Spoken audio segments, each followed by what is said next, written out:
Hey, what's up, guys? Welcome to another episode of Giant Mess, the super sloppy and silly sports and entertainment comedy show that covers New York Giants football, Mets baseball, movies, and TV shows. It's hosted by Giant Mess. It's me, the Real Cinch Neal Lynch.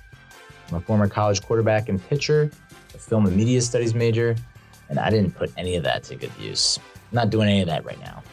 I just think a lot. I have a lot of thoughts. I want to share them with you. On today's episode, we're going to be talking about my travels down in South Carolina for the Mary Mass of Christ, our Lord and Savior. Spent a week down there with my daughter and the fam, so I'll get into that. Let's talk about New Year's Eve. The ball dropped at my girlfriend's place.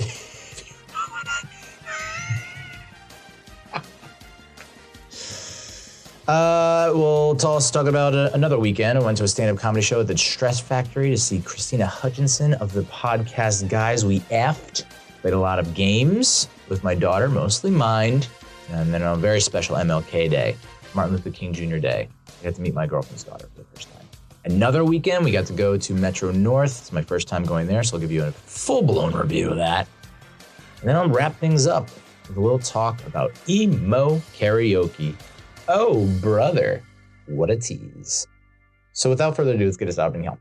Yeah, so spent good week down in the Palmetto State with my sister and her family and my mother, my niece, my nephews, the dog, and my daughter. We drove down. Psychotic behavior, I understand, but I can't. The United flights are, I don't know how many times I have to say this, but for two people to fly, a grown man who acts like a child, and then a 5-year-old child who acts like a grown adult. Just ballpark that for a second. Round trip tickets, ballpark it for me. It's like $1,200 to fly 2 hours. What are we doing? So we drove, and I picked her up. They had early dismissal, so I picked her up at school. I was officially 7 minutes late, and apparently it turns into a ghost town. Not even 10 minutes after the bell rings. I was told to pick her up between 1:10 and 1:15 because that's when the buses leave. And it's a clear shot. Probably shouldn't say that. Poor choice of words. But smooth sailing, right? Buses are gone. You can come pick up your kid, and it's in and out and blah, blah, blah. Well, I got there a little late, 1:22. 7 minutes after the time that the window that they gave me, a 5-minute window. And there was no one there. And I'm sitting there by myself in the pickup line.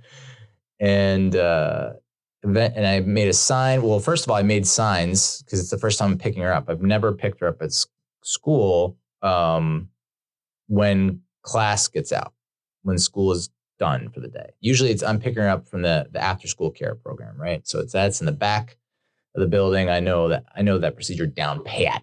Picking her up where I usually drop her off, I don't know what I'm doing. So I made a sign. I immediately taped that sign to the windshield into the passenger side window and drove to school. Why did I do that? Because I don't think things through.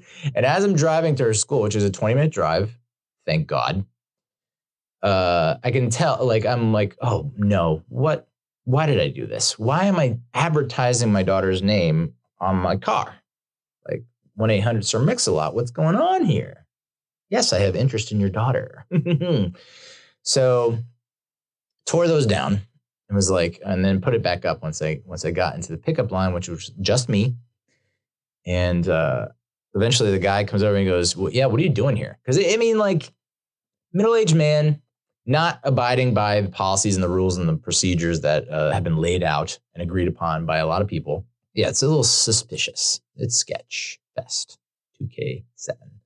So, yeah, he's like, hey, what are you doing? And I'm like, well, I'm picking up my daughter. Like, it was early dismissal at 1. I was told to arrive between 1:10 and 1:15. So I guess technically I'm 22 minutes late, but I couldn't come before 1:10. I don't know. So eventually I go pick her up back where I always pick her up at the after school program. She got in the car and we're on a merry way. And she was a goddamn angel the whole ride. We left at 1:22. We got in I'm going to say 11:22. No.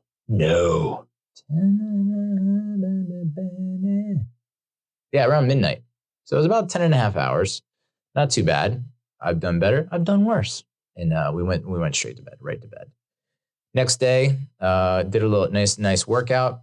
I usually work out with my sister and my brother-in-law when I'm down there. And every time I work out down there, something happens. Something bad. Some kind of malady hits me upside the grill. This go round, last go round, it was last Christmas. It was throwing out my something. We're not too sure. I thought it was a sciatica. I couldn't walk. I couldn't bend over. I couldn't breathe. And I thought, lower back. Did I like throw out my back again? I don't know. This go around, I have the workout. And then all of a sudden, later that night, I get a fever. I'm sore. I got the chills. I got a headache. It's like, come on. Like, I'm just allergic to working out. Is that what we're talking about here? So I didn't want to wrap gifts on Christmas Eve. And I figured I'd try to get most of it done, if not all of it done, on that Saturday. So I was like, all right. So I start wrapping the gifts. I'm doing my own thing, right? No one ever really taught me how to wrap gifts. And if they did, I was either too young to remember or wasn't paying attention.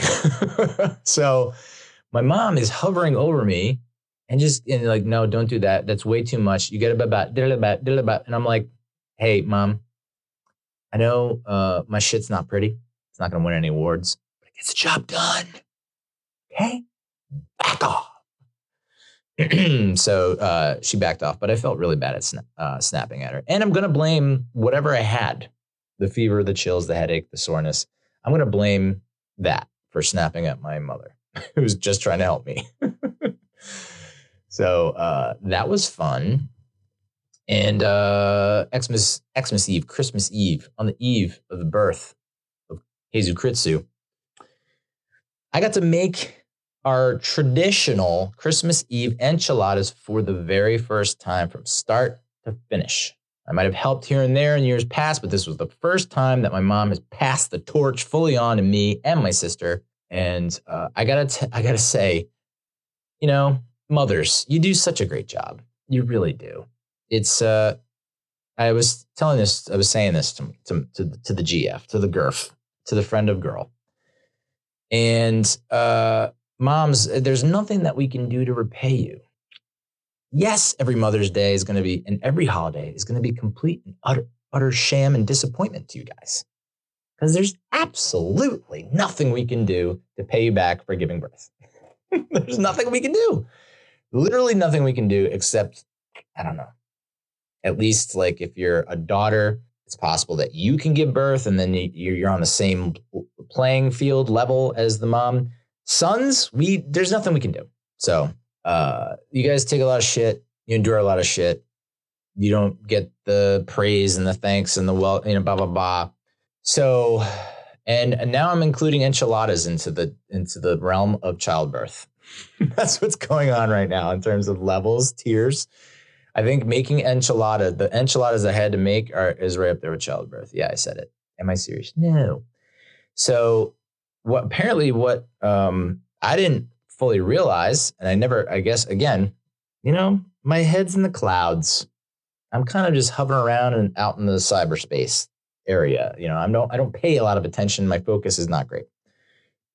I didn't realize everything was going smoothly. I didn't realize that I got the oil in the pan. And so I'm supposed to take the tortillas and put one by one and put the tortilla in and just lightly kind of fry it, I guess. Not too much, not too little. Maximum 30 seconds, probably 20 seconds, 15 seconds is better on each side. I pull it out and put it on the thing.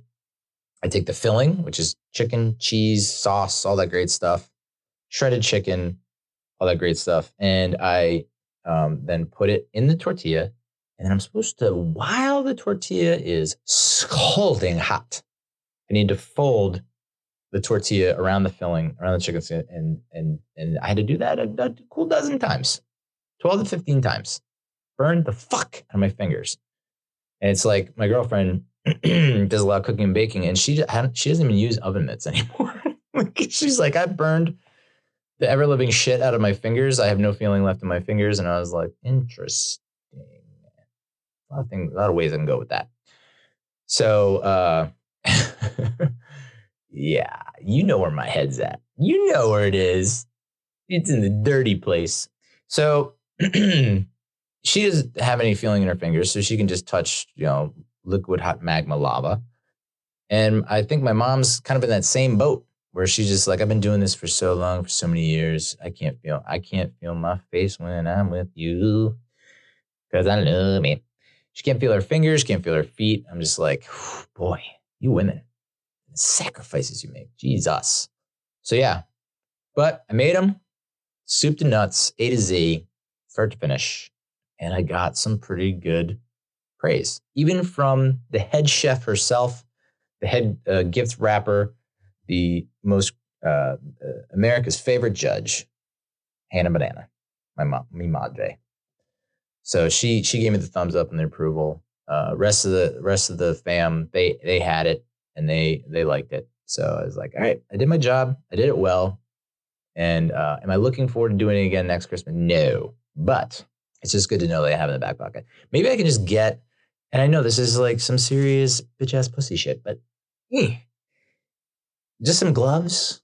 Do we have any kind of enchilada gloves? Should I invent enchilada gloves? No, Neil, because oven mitts exist.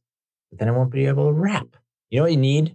And I don't know if this exists. You know those little shoes you wear on your feet that are like have the toes? What are those called? The barefoot shoes? In case you know, even men's. Toe shoes are shoes that are designed to mimic barefoot conditions and some featured individual toe pockets. Yeah, that's what I'm talking about. Individual toe pockets. Need that kind of shit as in glove form. So instead of a mitt where it's like, can't really move my fingers too much, there's got to be something like that. Toe shoes for your hands to make enchiladas. I mean, I'm just overfloweth with $1 billion ideas. Lots of great liquor and booze down south. They have, they're fully stocked, locked and loaded. This go around, the keg was carrying Munkle Christmas Ale. Yes, please. It's a little bit of a darker, heavier beer, but fucking A, it hits the spot right in the bullseye. So highly, highly recommend there. Munkle Christmas Ale. Munkel? Munkle. And of course, enjoyed some eggnog with my brother-in-law who wears a Chicago Blackhawk, Clark Griswold Chicago Blackhawks jersey every year. And every year I freaking love it. And every year I'm thinking, I got to pull some kind of awesome stunt like that. And then I forget. I never do it. He did apologize, though, because it was the pre-made eggnog and it was not homemade. I could tell he felt really bad about it. Like he was borderline tears, very, very shameful. And he does not get ashamed at all about anything ever. He also got a new boat. So the old boat is out. The new boat is in. It's bigger, longer, stronger, harder, faster. And it's an amazing vessel. It's got everything. It's got night vision, heat vision, predator vision. It's got harpoons. It's got a crow's nest. It's got a 6-speaker system. And there's a TV, maybe. Also, it's a fish finder. It's got everything. And I'm not jealous because I'm going to get to go on it at some point. Just not fishing. That's for damn sure. The fishing, my brother-in-law is fully obsessed with fishing. He's a hunter. He's a fisher. He's a man's man. He's an alpha bro. And he has not been able to get me to go hunting. He tried to get me to go fishing over Thanksgiving. I said, nay. Why? Because you have to get up before the sun gets up. And me and the sun have an agreement. That ain't going to happen, son. Don't worry about it. So, but he's got his son hooked. His daughter, my niece, not so much. I don't know if she's hooked. But the son, my nephew, the older nephew, he is in it to win it. So, they go fishing. But so we watched a lot of fishing videos on YouTube. And it does look like just a heavenly lifestyle, just perfect. Like, I can have a tan. and I can have my wife, and all we do all day is we go out and we catch all these fish and we eat them. And we just make crazy, awesome fish dishes. Like that's your day every day. And that's how you, like, what do you do? What do you actually do for a living to afford this? Because it looks cool. And it didn't seem like they were up at at dawn. But I guess that's what you need to do in order to get the proper haul. But it's intoxicating, it's intriguing, it's enticing. That kind of lifestyle. Like, all right, get a boat, get a wife, get some friends, go out, catch huge fish, and then you don't have to buy meals ever. Yeah, you can see how it's very simple math on my end. I'm oversimplifying it hard, but it just I did get a little tired. I was like, this is like everyone's just in Florida. This is what Florida is. Like it's just everyone is a boat, everyone is tan, and everyone's catching crazy fish. Huh? Come on now. But yeah, I'm just not cut out for that shit. There was a scene, a part where the wife was making dinner with the fish that they caught, and she said, now I like to add some spices. Here I'm going to add, I'll add some salt and pepper, obviously, but I'm also going to add some cumin. She said cumin, and no one corrected her. It's cumin, dude. Cumin. I'm a cumin human. I love cumin. I love cumin. Two different things. So the fact that she said cumin, and maybe someone did laugh behind the camera and she didn't pick up on it. Maybe she did it on purpose to get views and clicks and engagement. Oh, these YouTubers, they just know how to get you. Yeah. So the girlfriend got me Bombas socks, which I've been wanting Bombas for the longest time. And I just couldn't pull the trigger. Couldn't do it. I don't know why. It's like, I have socks. Meanwhile, they all are Swiss cheese. They all have holes all up in them, all up around them. And I never know what to do. Do I just throw them out? Only one has a hole. So can I just throw out the one that has a hole and keep the one that doesn't? This is like some serious hoarder, miser, Scrooge shit that I've got going on in my domicile. Like, just throw it. Don't donate. Can I donate holy stuff? Maybe I should donate to the church. Dad joke. And so they look good, they smell good, and I put them on, and they just choke the life out of my feet, out of my legs, my calves.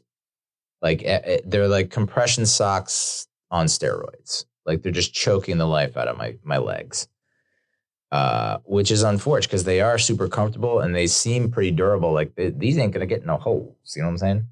But I don't know. I get that really awful mark on your leg that I think early internet days, like doctors said, that's a sign that you're going to have a heart attack. It's like, dude, everything's going to give me a heart attack. All right. Everything. She also got me this nice quarter zip in honor of Eli Manning. Thank you. That has a nice not old school, but a Giants helmet logo on the one thing. So I feel like I could get away with some serious shit with that quarter zip. I feel like I could get away with some cool stuff. Like, hey, I am insert low level role or position that doesn't require a lot of knowledge or expertise with the New York Giants. Like I originally was going to say, oh, I'm a trainer's assistant. And they'd be like, oh, yeah, well, who has the biggest cock? It's like, So I feel like it'd have to be something that at least I can speak to on some kind of level, like that's related to all the past jobs I've had. So I think that could be huge. That could get us out of a pickle or two, or get us that seat, or get us, XYZ. I also made the mistake of telling my mother that I would like to buy a home. I would like to buy a house. I think I've done enough complaining about this quote unquote luxury apartment. And I think it's time for my own sanity, mental health, to get the H out of this goddamn place and buy a home. Because I've been to my girlfriend's home and I was like, okay, this is exactly what I want. I would like this, please. So obviously not obviously. Why? Obviously, dude. Why? She had told me that she's had it since 7-ish years or more. And it's like to get to that level of what I saw when I visited for the first time in December. It took, basically that entire time to get it where it is now. I know that sounds completely rational and logical, but it's like, that's a long time. 7 years ago, I got married. Say 8 years ago, I got married. Now divorced. So yeah, that can happen. Anyway, my mom then gave me a book called Shipping Container Homes 2023. I was very vaguely familiar with this before I got the gift. And then I got it and I was like, I cannot see me going through with any of this. It's intriguing. It's interesting for sure that people can pull that off. I think we're actually staying, in a shipping container home, an Airbnb type situation, President's Day weekend up in upstate New York, quote unquote, upstate New York, next to Massachusetts at the Sugar Shack. Yeah, it's got a hot tub. You know what's up. And so I think that is a shipping container home. And I think that's the new trend, the new in thing and vogue. And I started reading it. I was like, all right, I'll give it a read because the housing market in this area is just banana land. I mean, like everything is just not even close to the price I want.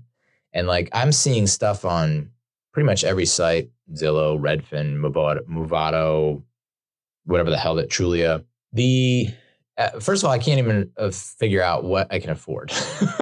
There's just like 7 to 10, maybe a dozen or more competing formulas and calculators that you can put like I've gotten, somehow I got, pre-qualified for 310,000. And then another formula said you can afford 200,000. I'm just like, I'm not going to be able to buy a home as badly as I want to. And the market sucks. It's like the interest rate is like 7-ish or something like that. Ugh.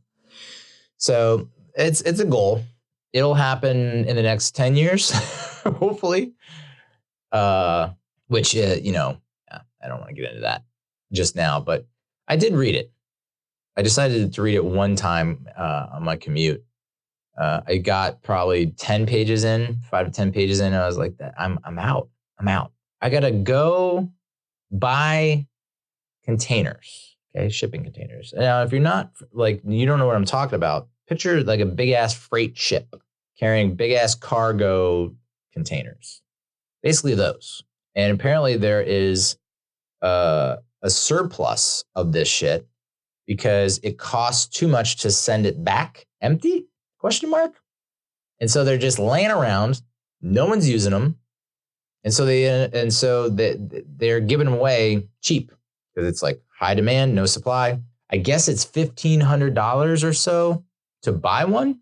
So, okay, $1,500 to buy one. But then if you want a home that has like, and this is where I guess I need to read more of the book, but I just can't wrap my head around the idea that you probably won't have a basement. So you have to buy a plot of land, no house on it, buy the shipping containers, get a company that comes in and can customize the containers, and then you got yourself a shipping container home. The issue is I have to work with, I guess, an architect to decide like, hey, how do I lay out these shipping containers to have an abode? I mean, listen, I haven't completely ruled it out, but it is like one of those things where I don't know, dude. I mean, I've not seen anything like that in this area, so guaranteed I'm going to end up on the local news, which is cool. Maybe I can spin that into something bigger, but I think I just need to read more. I was just like, I don't know, like where. How many containers do I buy? How much is the customization going to be? And then it's like, we're probably not going to be able to have a basement. I wouldn't think, which I'm like obsessed with having like a cool basement just because I think partially because growing up, I always had a basement and it was always usually finished. And usually that's where I would go to be emo. And play video games, and watch tapes, highlight tapes of me playing football. So pathetic. Ay, ay, ay. But yeah, so no, I haven't completely ruled it out because I think that I've seen plots of land in the area that are like $60,000, $70,000. I'm like, okay, I could probably deal with that. And then the shipping container homes at $1,500 a pop. Yeah, I mean, I don't know. Yes, it would be cheaper than buying a home, any home in this friggin' area. I mean, the homes that I can afford are in Ewing, Trenton, Hamilton. So they are further south or further west than I would like to be, probably, because to get to my daughter's school, it's like, it can be a 30-minute drive with little to no traffic. You throw in traffic in the mix and it's going to be like, it's a 45-minute drive. Okay. So I don't know if I want to move out that far, that's south or west, but it might not even matter. Stay tuned for why. But even the houses that are within my price range, there was a picture of a house in Trenton completely boarded up. And I don't think it had, the stoop was missing steps and railing. It was just like, this is a condemned house. $300,000. Like, what the fuck? What are we doing right now? I know I've said it before, but like, the math is not adding up. How are people buying houses in this area? Like, I don't know if I want to tell you how much I make. Obviously, it's not enough.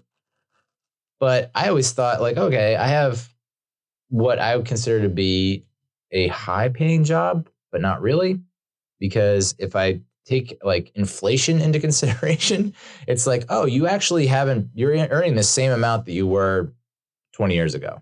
It's like, oh, God damn, Neil, God damn. And the fact that, you have, I've looked up the statistics. It's like I'm making the average salary, but yet the average home costs $700,000. How does that add up? I do not understand. So, yeah, I don't know. I'll continue reading because it is pretty fascinating. It's one of those Freakonomics. I'm sure it's an episode of Freakonomics that I need to find. But like the fact that, I mean, this is the ultimate example of economics. Hey, we have these cargo containers. They make it across the big pond over there, the Atlantic, and then we unload them, and then we can't send them back because it's too expensive to send something back that's empty. So we're just just a huge pile, a mountain of shipping and cargo containers, ripe for the picking. So sure, because not many other options. But ultimately, is it even going to fucking matter? Because the ex, her lease is coming up, is expiring, and the owner is like, "Do you want to buy it? The place you're in, you want to buy it?" And Kaz is like, "No." My ex is like, "No, not really." And he's like, "Oh, okay, get out." Like you're not allowed to renew your lease and rent anymore. You either have to buy it or get out. So, and the fact that she might not be able to afford a place in Princeton and she makes legitimately 3 times the amount I do, possibly more, I would say 3 to 4 times more than I make. And I thought I had a high-paying job relative to the rest of the country. But we also live in the most expensive state in the union.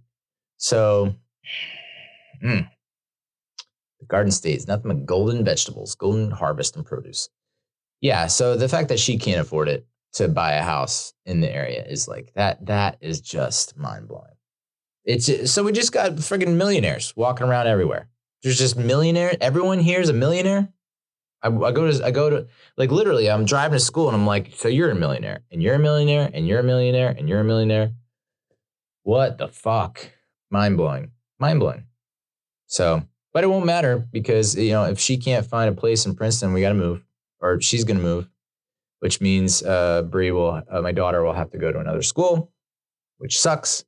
I'm trying not to have what happened to me happen to her, where my parents moved around a lot when I was a kid. I want to say 12 times in 18 years, give or take, plus or minus. And, that I guess I didn't mind ultimately. But like, it would have been nice to kind of stay in, I always was jealous of people that just stay. And I know I shouldn't be, because there are plenty of people who stay in the one area that from the time they were born through the time they graduate high school. And they're like, I can't wait to get the fuck out of this town.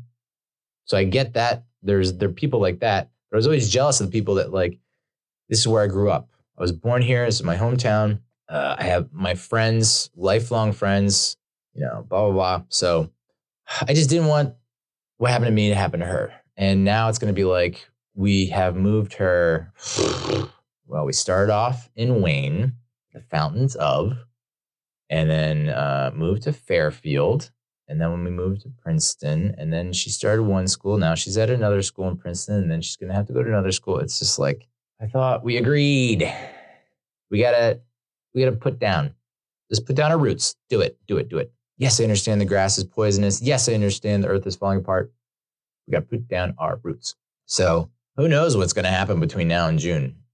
Very curious to find out what happens, because it's like, she's like, oh yeah, there are 2 places that are being built by me that I could rent, but they're not finished yet. I was just like, we're putting all our eggs in that basket, hoping that these 2 construction projects construction always finishes on time, right?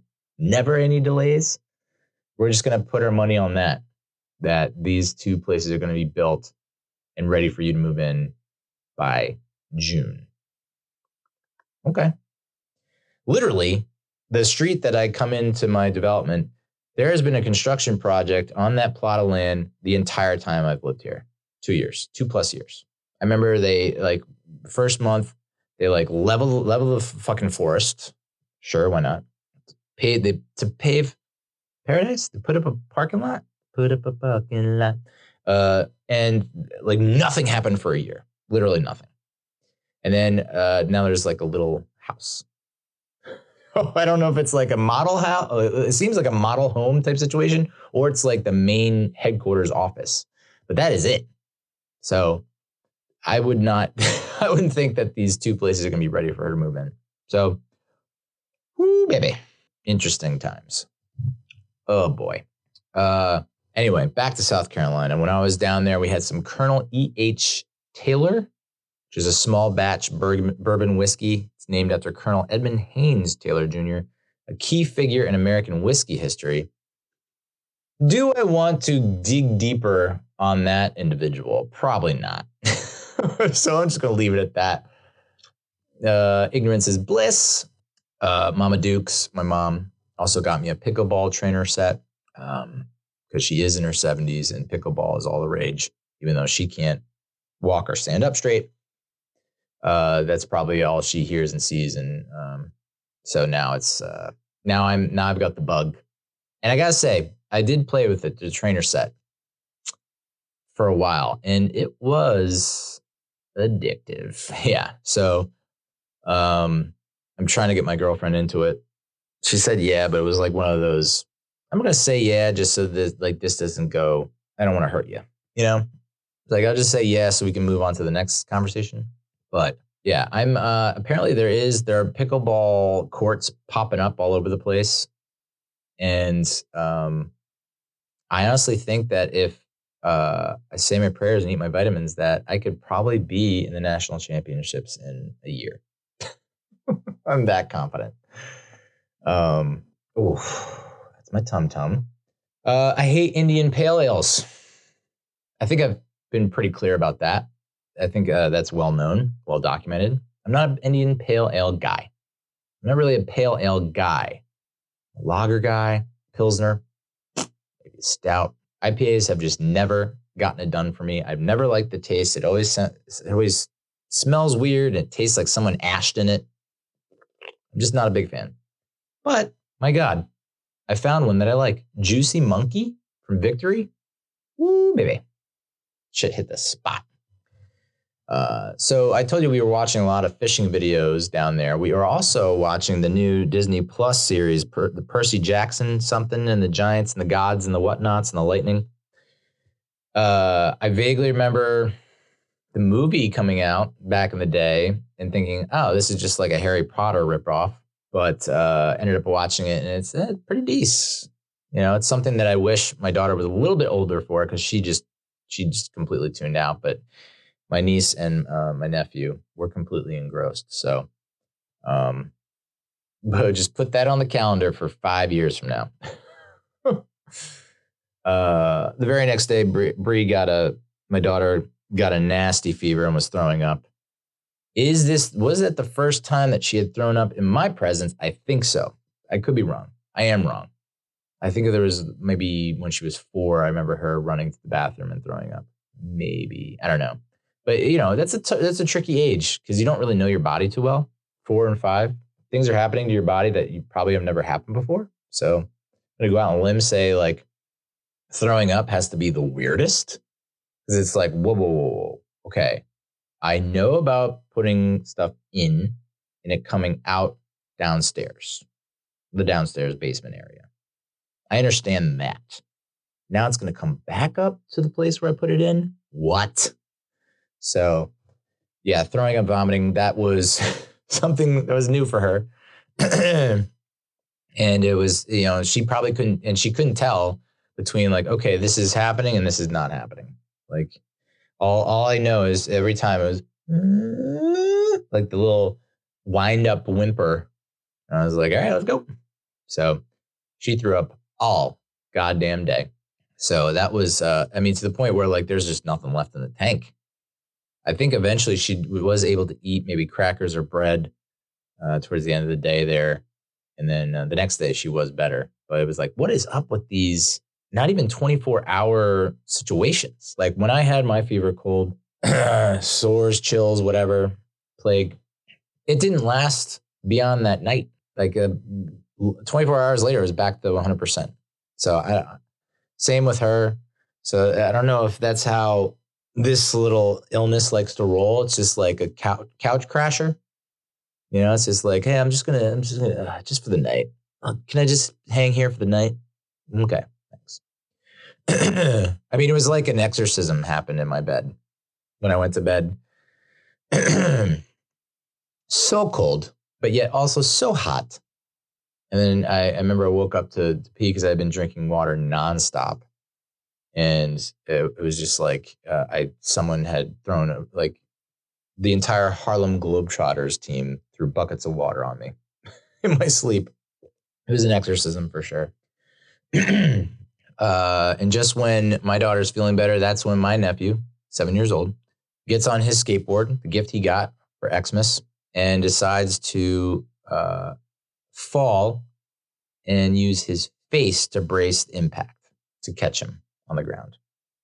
Like, doesn't put out his hands, doesn't try to tuck and roll, just face first into the pavement, into the concrete, and was bleeding everywhere. And had like massive scrape on the cheek, on the nose, on the other cheek, on the forehead.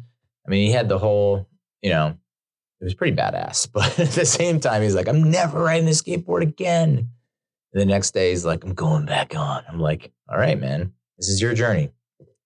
But so good to see that he still has the resilience and the ability to get back on that proverbial horse. Because I don't know that I would.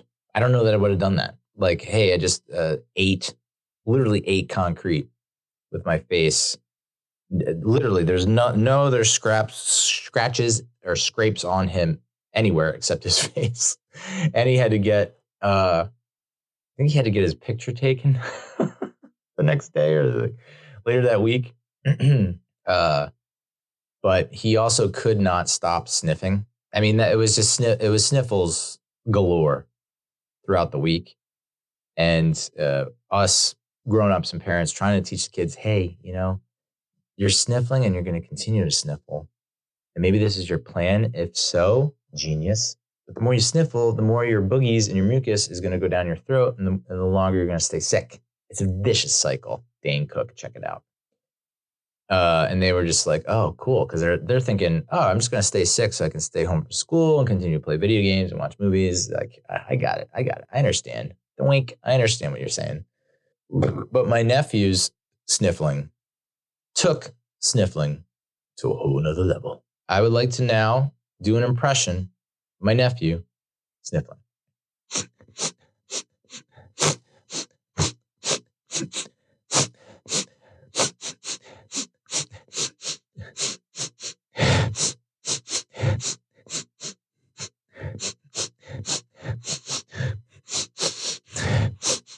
Now, that was only, less than a minute?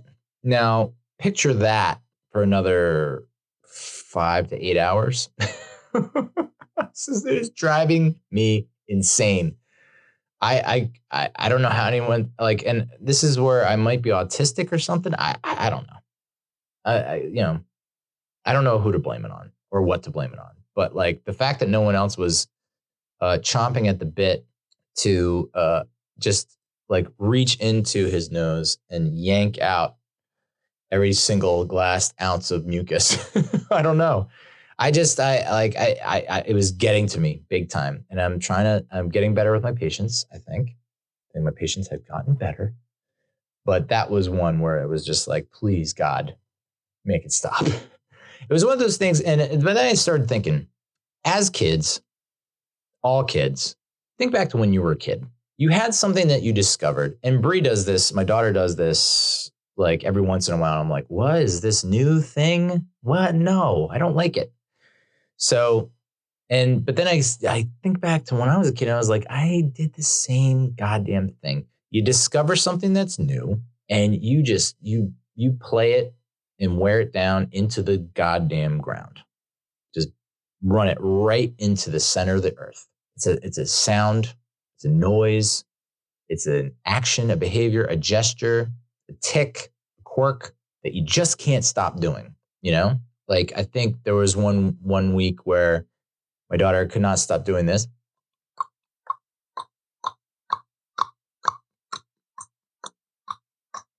She found out how to do it and was like, this is my new favorite thing. And it's the only thing I want to do for the rest of my life. That's just one example. And I'd love to give you more, but we're short on time. So we ended up driving home and we left around 10 in the morning, got home, got to her mother's place at around 8:30 at night. And then it was time to prep and get ready for New Year's Eve at the GF's place. That's right. New Year's Eve. This was the first New Year's Eve that I've looked forward to in a long time. When was the last time I got excited about New Year's Eve? Holy shit. I can't begin to tell you. It's been a fortnight. It's been a dog's age, probably. And so I've been trying to get in shape more so than I have in the past. I think what I was doing was the bare minimum, and now I'm trying to step it up a notch with this workout regimen that is I specifically put together to strengthen my hips and my glutes and my crotch, my pelvis, my lower back, my hamstrings. Basically the bathing suit area, right? The Superman undies situation. That area is the one I'm trying to strengthen and build out for endurance, stamina, good thrust. So I've been researching stuff to do just to get all that area in not only working condition, but mint condition, to get it a well-oiled machine. And so there's a lot of yoga. Spoiler alert, there's a lot of yoga. Breaking news, yoga. Good for thrusting. Frog pose, that one, once I saw it done, I was like, yeah, dude, that's exactly what I need to work on. Why didn't I ever think of that? I was too worried for the longest time. I think I was too worried about the vanity of working out. I got to work out this. So the bis and tris got to pop. The chest has got to pop. All this other shit that I was working out. I was like, actually, you just need to work out that area, the bathing suit area. So frog pose, I was like, that makes total sense. Why haven't I been doing that? You want to get better at this. This is what you got to do. This is why you lift all them weights. The lizard pose, which is wild. The pigeon, a lizard pose, I don't understand why it's called lizard. I guess if you see it from the side, you're like, I guess that's like a gecko type iguana situation. The pigeon pose, no clue why they call it the pigeon pose. But that one's like to really open up the hips. And then downward dog is another one. Again, downward dog, you see a picture of it and you're like, piece of cake. Piece of bukkake. And now it fucking sucks. And I understand the people that are able to get their heels to the ground and then their back straight with their head down and you look like a triangle. How do you look like a triangle? How do you do it? I don't know. But I had to pick up some stuff for the festivities. A little Veuve Click champagne. By the way, so many, I mean, and I get it. I feel like it's cheap and I feel like it's lazy. So many bottles that look like a Veuve Click that are not a Veuve Click. It is insane. I must have picked up 3, 4, 5, 7, 18 different bottles that I thought was the Veuve Click, and it was not. I'm not pronouncing that right. There's no way. How? Come on. You know what I want. You know what I want. All right, here we go. Veuve Clicquot. All right. Veuve Clicquot. Picked up a couple of bottles of that and some grapes and an apple for a charcuterie board. Have I ever put together a charcuterie board? No. Should I start to think about possibly practicing and getting into it? Because that feels like the go-to daytime drinking type setup. Yeah.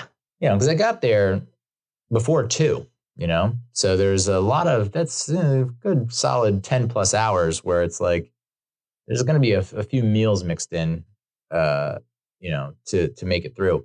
So, but the girlfriend put together a charcuterie board. Spicy pecans, fuck yeah, dude. Olive tapenade, yeah, dude. French onion dip, yeah, dude. Truffle chips, yeah, dude. And then pub mix, you know what I'm talking about. Pub mix is, I mean, it's so simple. It's so tasty and delicious. No matter where you go, no matter what pub mix you got going on, it's so good. And I could survive strictly on that. And I would be orca level weight for sure. My 600-pound life, here's my audition tape. Watch a lot of football. Can't tell you how nice it is to be with a lady friend, a partner who not only tolerates your football viewing, but supports your football viewing and participates in your football viewing. Oh my God, what a catch.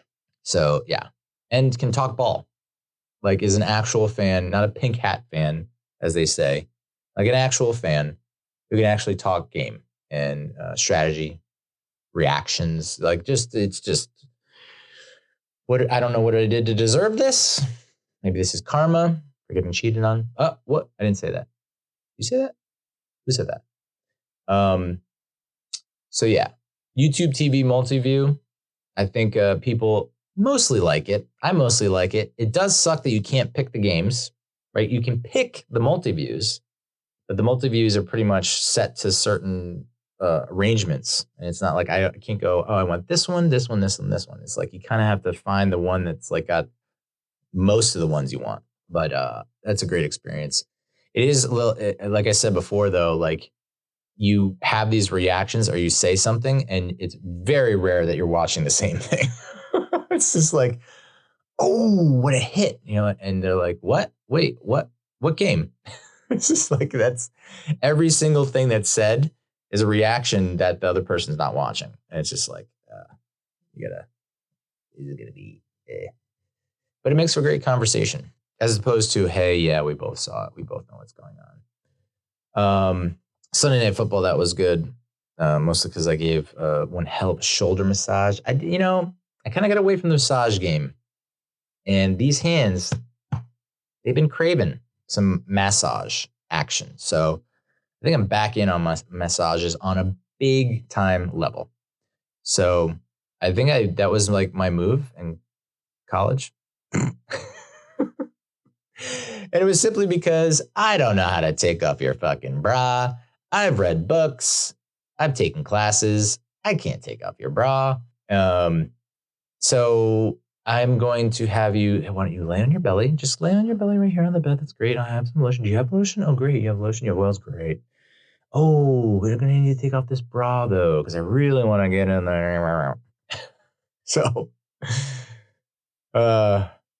so pathetic. So yeah, shoulder massage led to full back massage, which led to, other kind of massages. The ball dropped. We got to watch the ball drop, and I kissed at midnight. I had a kiss at midnight. And I cannot tell you the last time I had a meaningful, actual, intentional, romantic kiss at midnight. My first since, I don't know. It's been a while. So one of the best New Year's Eves I've ever had, if not the best New Year's Eve I've ever had. Now, I have a lot of friends right now that are like, fuck you, Neal. 2001, China Club, what the hell? Which, yeah, that was pretty good. But I was also sick as a dog. Still made out, though. I'll let your boy. New Year's Day. So goodbye, 2023. Adios, 2023. What a year. We started off January 2023 kind of in a funk because I had blown a relationship that had been set up by friends, and I didn't have much in the works.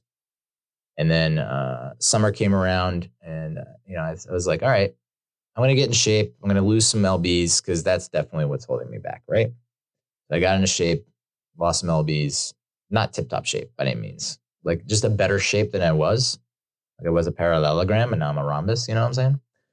So to go from, what a difference a year makes, basically, to go from what I was in January 2023 and what I was in January 2022, I mean, we're talking leaps and bounds here, to the end of 2023 where I have a girlfriend, and it is just, and I know no one wants to hear this. They want to hear my struggles, my woes, my pains, but goddamn, we got to celebrate the wins, right? So yeah, what a year, 2023. 2024, already off to a great start. Now we're fucking basically in the second month already. But, New Year's Day, we kicked off 2024 with the Dave Chappelle's The Dreamer on Netflix. His special, I didn't even know it was coming out. I don't think anyone announced it or told anyone about it. It was just kind of like, all right, here it is. And it's just, it feels like, I don't know, isn't he doing like a stand-up special once per year? And it's like not an event anymore, right? Maybe I'm wrong about this. I mean, it was decent. I feel like it's right at that same level that the past 3 or 4 have been on Netflix, where it's just like, okay. I mean, will he ever be able to top like Killing Him Softly, or what was the other one? Oh my God, it had the best joke in it. It was in San Fran. I can't remember the name of it. But if only it had a machine where I could look it up. For what it's worth. Oh, brother, 2004. So I think Killing Him Softly was 2000. Loved it. Hey, baby, what you doing in the corner? And then 2004 in San Fran, where, I mean, that friggin' joke about Mickey Mouse. It's been 20 years, and I laugh every friggin' time I hear that friggin' joke. If you don't know what I'm talking about, I think he said he took his kids to Disney World or Disneyland, and he's basically walking fans through like what it's, the downside of fame, at least to him, is like being recognized, people hounding you, not being able to just do what you normally were able to do, enjoy your vacation with your family. And like Mickey Mouse. I don't want to spoil it for you. Just Google Dave Chappelle, for what it's worth, Mickey Mouse. I think that'll do it. 20 years, and I don't want to spoil it, but it's so, I don't want to butcher it and you not laugh. You need to laugh your tits off like I did. This one, the reviews or whatever, 3.5 out of 5 stars on the Google, 7 out of 10 at IMDb. I think I gave it a 7 out of 10. I think 20% of critics on Rotten Tomatoes gave it a favorable review. So, the critics, not great. To that I say, though, it was 5 reviews and 1 top critic amongst that 5 reviews. A lot of the reviews are from websites and or publications, magazines, or whatever outlets, media outlets I have never heard of in my life. And I would probably say few of them are really stand-up comedy fans or critics. Like I feel like there's a major difference between like, and even within genres of TV, like TV shows, you know, you think about like there should be a comedy TV critic and there should be a drama TV critic. There shouldn't be just a TV critic. Like you really do need one for the genres that they fully understand and can appreciate and love, you know? And that's why these critics is like, you know, there were over 500 ratings, given for the special. And it was, I think it was 83%, 83% of audience gave it a favorable review. So I tend to side with them. 4.2 out of 5 though, pretty high. I would not go that high. I think it's like they're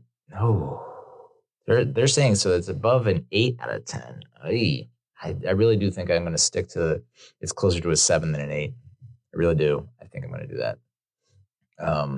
This review though, it stuck out to me. Rohan Nahar from the Indian Express. You guys are familiar with Rohan, right? And the Indian Express, which I thought wasn't that a Wes Anderson movie with like Adrian Brody and Owen Wilson? No? Okay. Like a theoretical physicist helping the Nazis during World War II, or a surgeon dedicating his life to stealing kidneys, the legendary comedian isn't exactly putting his skills to good use. Literally, he's telling jokes into a microphone. And I don't know, people are seeing it as hate speech, you know, and I do kind of agree with the whole trans, you know, making jokes about trans, but like that's never going to really go away. Not you know what I mean? Like it's not like something that happened and he's still dwelling on it. It's like it's going to be he's going to have to wrap his head around it and address it and deal with it and like and make jokes about it, you know, for the rest of his career, most likely. Because he has strong viewpoints and he, you know, whatever. But it is kind of like, hey, there's plenty of other stuff you can joke about, right, Dave? Right? But yeah, I mean, it's always a good watch. I never come away from it being like, well, I wish I got that hour back. Never. It's just not. Yeah. Like you feel like he's capable of so much more, and you wonder why he does. I mean, it's a very measured delivery, you know, very slow, drawn out. And it's like, I don't know. Like there's a special on Netflix with Chris Rock and Kevin Hart. And you see like Chris Rock's, like how he prepares and the note cards he uses, the flashcards. And Kevin Hart's like, holy shit, man, you are prepared. And I feel like Dave is a little bit more jazz, like freeform type stuff. It just seems like it never seems like, oh, this is a stand-up comedy special. It's always like, oh, this is just kind of Dave Chappelle unplugged or something. You know, like it is a free-form, open forum town hall that he's just dropped in on. But after that, we watched a lot of college football playoff games, bowl games. The GF made cinnamon rolls. So good. This woman has yet to make anything that sucks, or that anything that is even close to sucking. She doesn't know how to suck, which can be problematic in a relationship. No, her baking, her cooking, it's just like, you know, she made a bunch of cookies. Yeah, you know, that she put in a tin because my mother, I told, you know, my mom, my sister, I was like, she's a phenomenal cook, a phenomenal baker. And they were like, well, can we sample the subject, you know, at hand? Like, what can we get a taste, you know? And by the end of it, they were Tyrone Biggums. Just like, I need more of the gingerbread cookie. So yeah, they loved it. And they took a bite, the first bite, and they both looked at each other like, oh my God, Neil's going to fuck it up. We know he's going to fuck it up, but I really hope he doesn't fuck it up. So she made cinnamon rolls. They were delicious. I mean, this woman's her harshest critic. She thinks a lot is trash, but she thinks that a lot of what she makes is trash. And it's like, nah, dude. It's gold. Solid gold, solid gold. We then ordered sushi. Ooh, a lot of sushi. And I had been raving about Loki and specifically key lime pie, how like the key lime pie scenes in Loki had got me all revved up. And so she had never had key lime pie. Wild. She's from Colorado, living in New Jersey. Her mom lives in Florida, never had key lime pie. So she decided to get it for us. I had it and I scarfed it down because I'm a pig of the highest order. And she took like a bite or two and she's like, no. I'm just like, oh man, what? Oh, tough day for key lime pie. Can't bounce back from that. So I went home and then I ordered Five Guys. What the fuck? Sundays, I mean, Fat Kid Day, it's getting out of control. I had a Fat Kid Day this past Sunday where it was like I just could not stop eating until literally I think my skin just started to separate on my belly. And you could start to see like the inner lining of my stomach. It was just like, there's no more room, no vacancy. So yeah, that was New Year's Eve and New Year's Day. Following weekend after that, we watched. I went over to her place again. Watched a little bit of season 5 of Fargo with John Hamm. Unbelievable opening scene. Great first episode. Kind of started to watch second episode and then a little detour, if you know what I mean. She made Detroit style pizza. It's my first time having Detroit style pizza, and it is very good. And this was her first time making it, and she friggin' landed it. Nailed it, 10 out of 10. But I think I'm all in on Detroit-style pizza. Have I had deep dish pizza from Chicago? No. But she has relatives in Chicago, so it's on the docket. It's on the agenda. And tried to watch Steelers-Ravens, but again, detour. You know what I'm saying? The weather was horrible. And so I ordered an Uber, and of course, the first 3 or 4 Ubers were like, nah, hell nah, boy, yada, and up and that. And I'm like, why are you guys even out driving if you're not going to pick people up? What is the purpose of you right now? But we ended up finally getting an Uber, walking on the black ice, in the snow and the ice, trying to get to the cab. I mean, oh boy, is there ever a more tense sequence than that? No.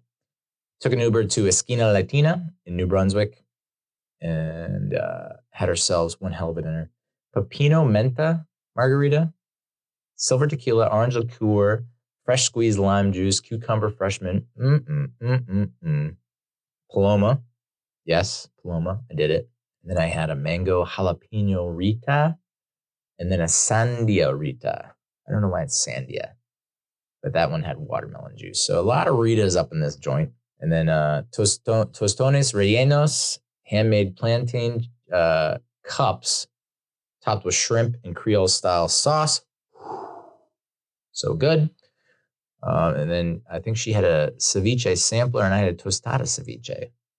We got Ritas, we got ceviches, and then some yuca frita. All of it great, all of it good. And I can't speak highly enough about this place. Esquina, Latina, New Brunswick. That was right before we went to the stand-up comedy show at the Stress Factory, which was down the street a tad. But before we went there, my girl, had to go use the facilities. And so I'm there by myself. And that's when this motherfucking photographer swoops in like a goddamn vulture. Oh, no. So before she goes to the bathroom, this photographer comes over.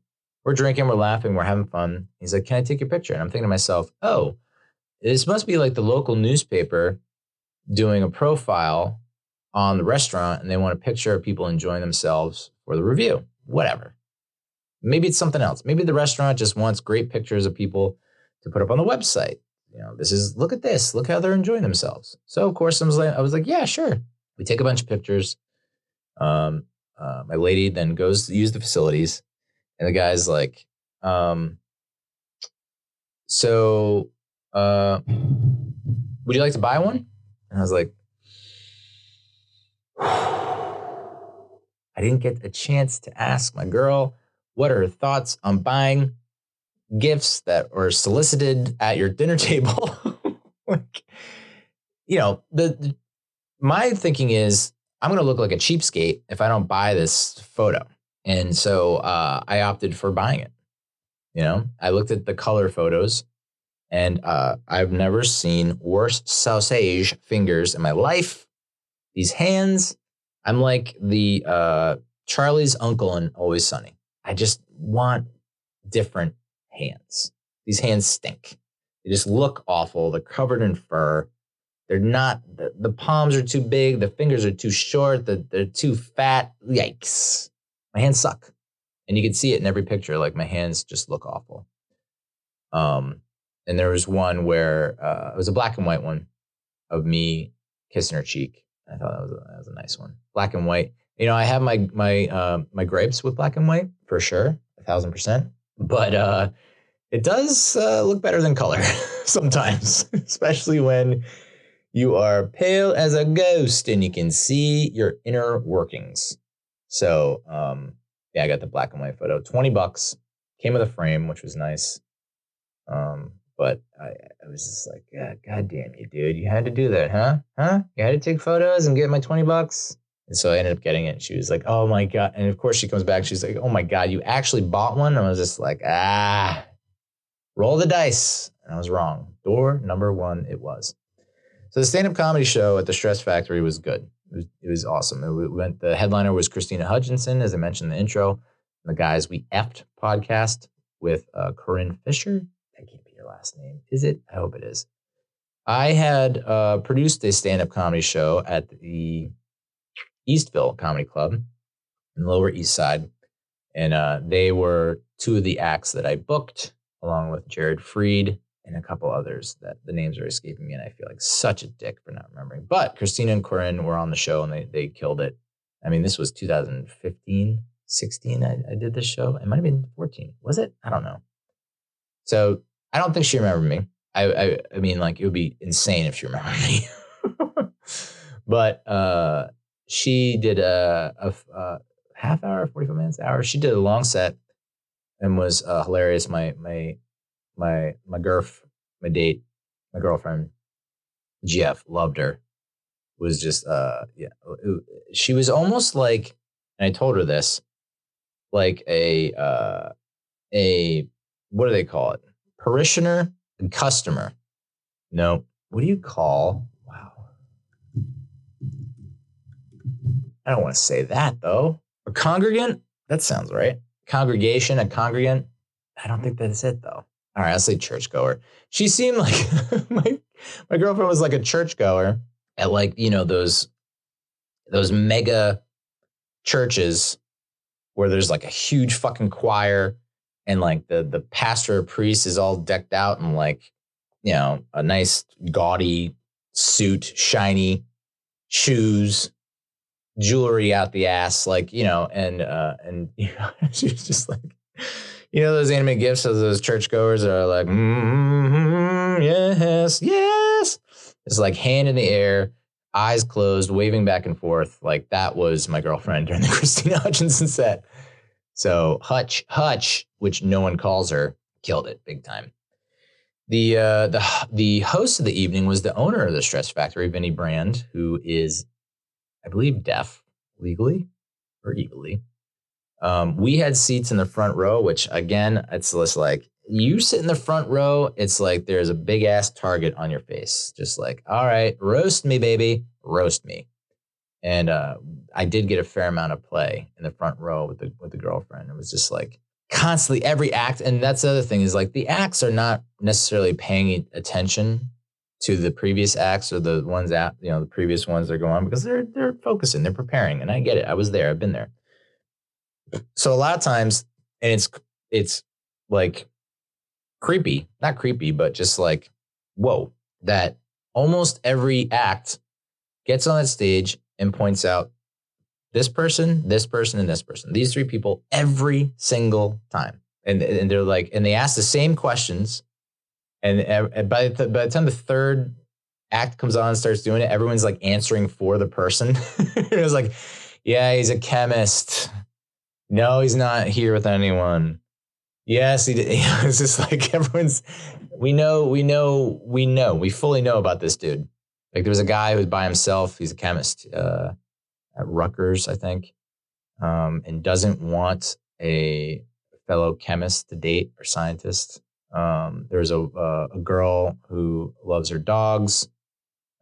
There was the couple next to us where they hadn't even been dating a year, but there was this like the quintessential, like not right out of college, but like 25, 24, 25-year-old couple where it's like we are making good money for our age and we're good looking and we want everyone to know it. It was just like, fully decked out and like, already talking about marriage. And I'm like, brother, just give it a couple of years, okay? And then of course they come to me and come to us and they're like, oh, how'd you two meet? And I'm like, on a dating app, Hinge. And he's like, of course, Vinny Brand was like, see, this is what I'm talking about. Like, did you make the first move? What's going on? I thought it used to be that like guys make the first move in the bar. They don't like do whatever. And he's like, but you're not you, right? Like you were like aggressive, assertive. I was like, most men are. I am not. Case in point, we started talking on that app in August, early August. We then exchanged numbers and started texting in mid to late August. Our first date in person wasn't until mid-October. And then we weren't officially a couple until like mid-December. And so they were like, they always say, how long have you guys been together? And I'm like, and of course, brain goes into overdrive. And I'm like, well, officially, we've been seeing each other for 3 weeks. They're like, officially? But it's like, we haven't been together since August. We met each other in August. So I don't know.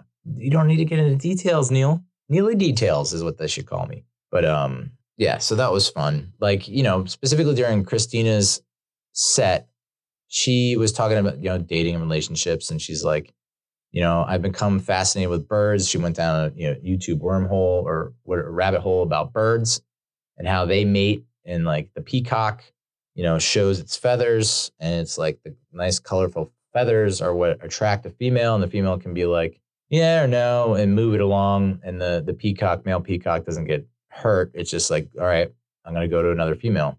And so she was talking about, how guys suck at dating or whatever.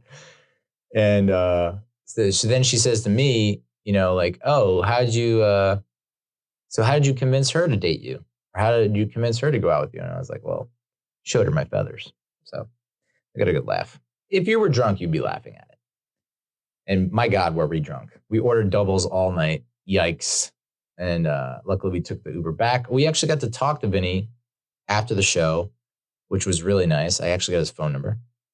And we're going on a date in 2 weeks. But it's just nice he seemed like, I guess after I told him I work for Hearst Television, which is kind of true, he was like, he heard television. He was like, what? Oh. And like, I guess he probably thought in his mind like, oh, this is the guy that is, I get to him to get to the guy that can get the Stretch Factory TV show off the ground. I don't know. Maybe not. Uber back was $60 fucking. Now I understand the weather is bad, but it's like a 10-minute drive, 15-minute drive, $60. Bad weather. I don't know. There was like that much demand. I think most people stayed in for the night. They weren't crazy enough to go out in it. But this guy, the Uber driver, come to find out, he has 8 or 9 children with 3 different women, ranging from 19 years of age to 2. Not the women, the children. So his oldest is 19, his youngest is 2. That sounds like a nightmare. Like that sounds like a Groundhog Day from hell. Like just the one child getting through the terrible 2s and the three-nager, whatever they're calling it, the terrible tweens, 3 years of age, 4, like just getting through that, like I pretty much caused a divorce. No, didn't.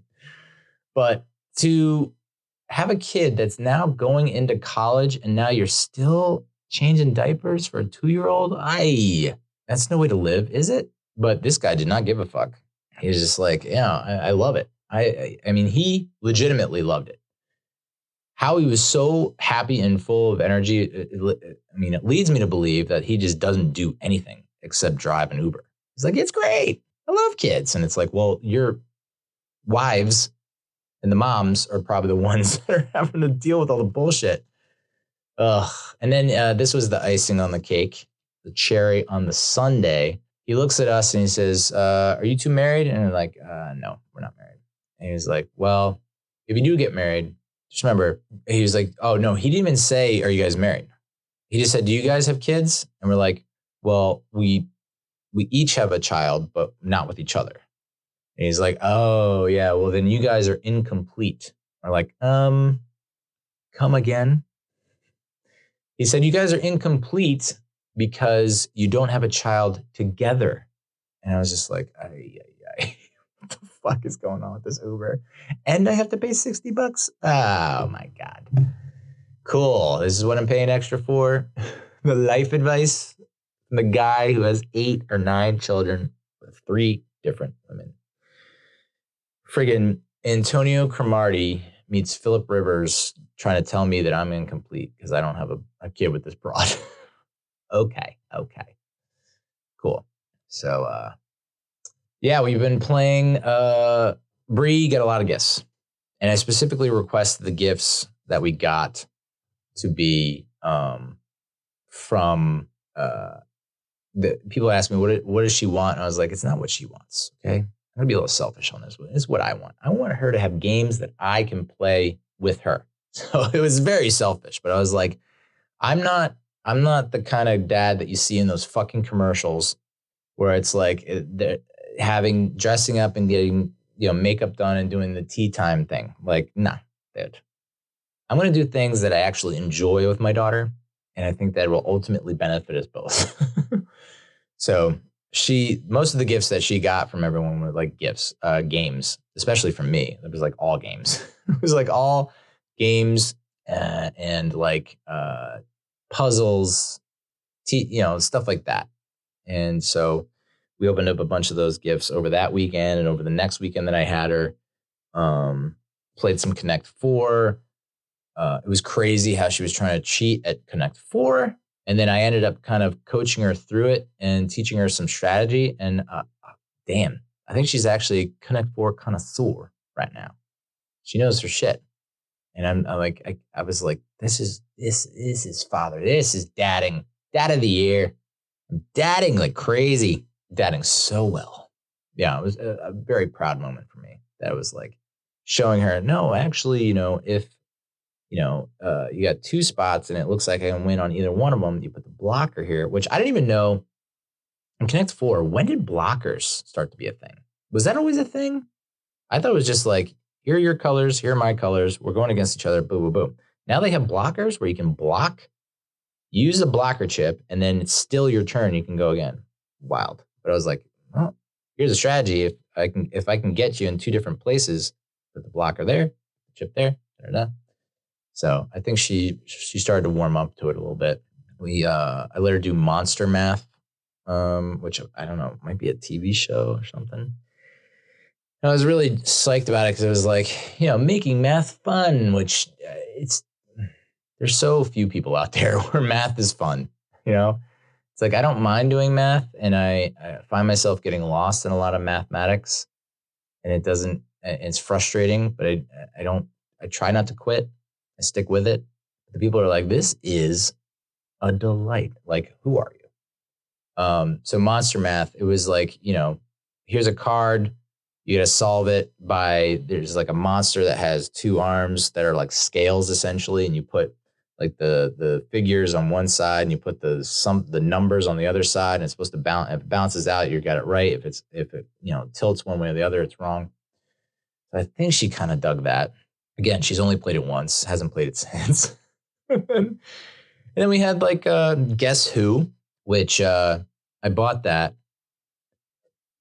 And it was like, with the original blah, blah, blah. And I was like, oh, the OG Guess Who. Cool. I guess that's the better one, the good one. I open it. I look at the cards and I'm like, that that makes a lot more sense when they said original. Because I think my nephew has a different, like a more current version of Guess Who, where there are like people of color, like there's like women. It's like a little more diverse, and I'm not trying to be woke, and I don't, and I often roll my eyes at a lot of woke like shit that's so like over the top, and just like, all right, we get it. I'm all for diversity, but like you don't have to like shove it down in my throat.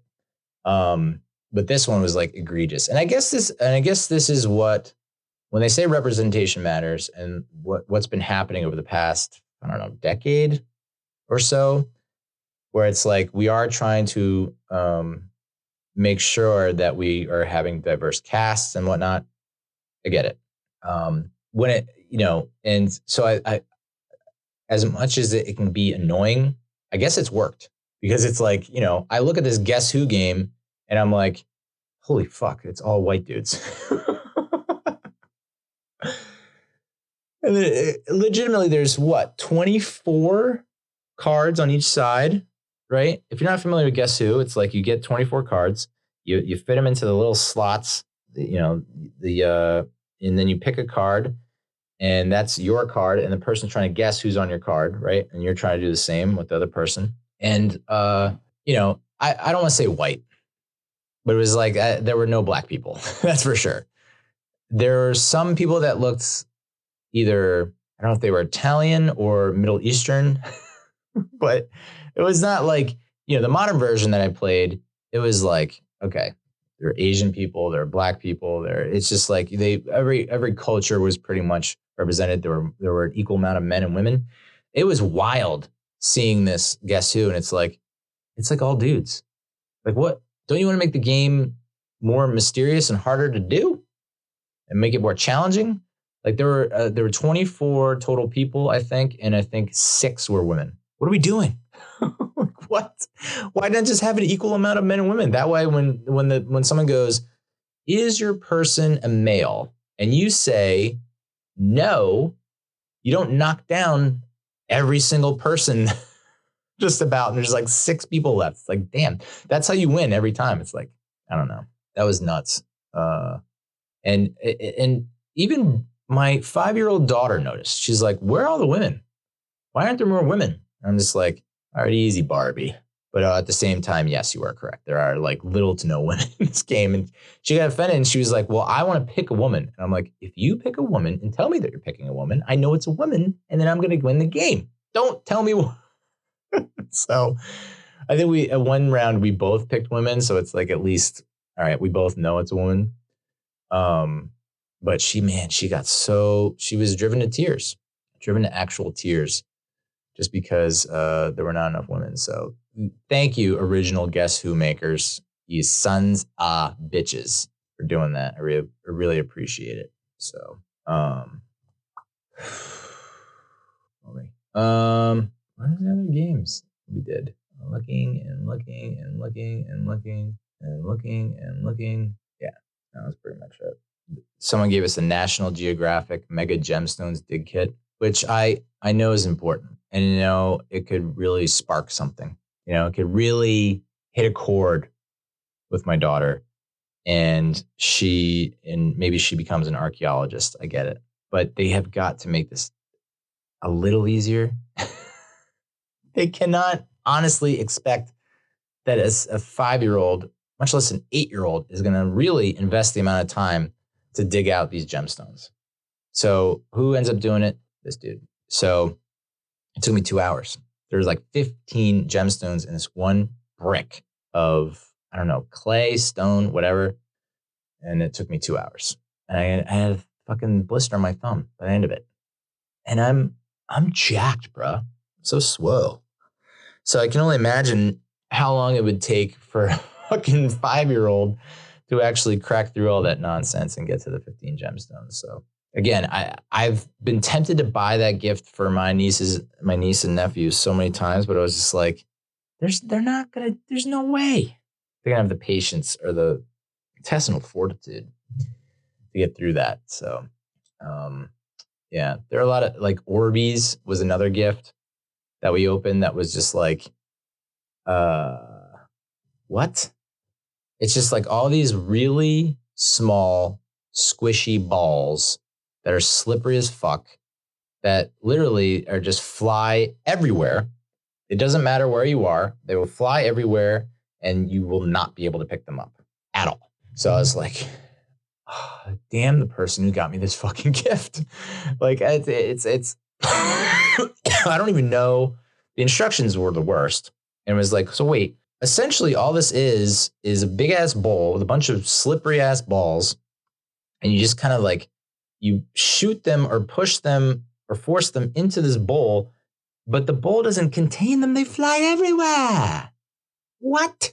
So we didn't play with that much. And I'm not going to encourage that at all, because I think that's going to be a real pain in the dick to clean up and like, I don't know. So, and then I got her a globe that has like AR. So you use like your iPad camera or your iPhone camera, download the app, and then you can like hover over, I guess, these little hot spots, these little X's all over the globe. And information will pop up and you can read about it and whatnot. And I think she was kind of into it. She got into the animals portion of it because there was, I guess you can feed the animals or try to feed the animals. And so she was trying to feed the animals, and you can hear the animals. The animals were either saying, yeah, that's good, or no, nah, no, nah. Or if they liked it, they'd be like, this is delicious. And I'm just like, can we not be that orgasmic over food? I understand that you're a cheetah. I understand you haven't eaten in 7 days. I get it. But come on, guy. She's 5. So, yeah.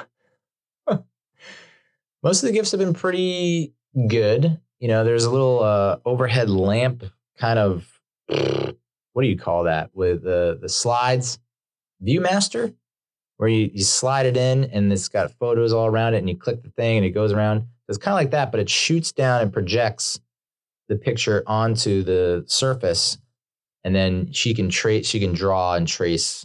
So she liked that. I got a cool picture of her doing that, which was nice. Overall, I think she likes most of the gifts. But the gift she likes the most is Mario Kart. That's the one she likes the most. And yeah, I like it possibly more than her. I've played it by myself a bunch of nights. Like it's Video Game Neal has reared his ugly head. And that's not good for productivity, for progress, for physical activities. Like it's just like I remember playing it with her and like just getting cracked out, just lips dry, eyes red and irritated, like and just that little buzz hum that you got going on in your brain because like you're trying to take in all that's happening. So I was like, I'm back, baby. But yeah, she loves Mario Kart, and she wishes there were more women in the Mario Kart. Mario Kart, step it up. It's just like there are only so many women in Mario Kart, and a lot of them, like there was one character that I don't know if it's like someone related to Bowser.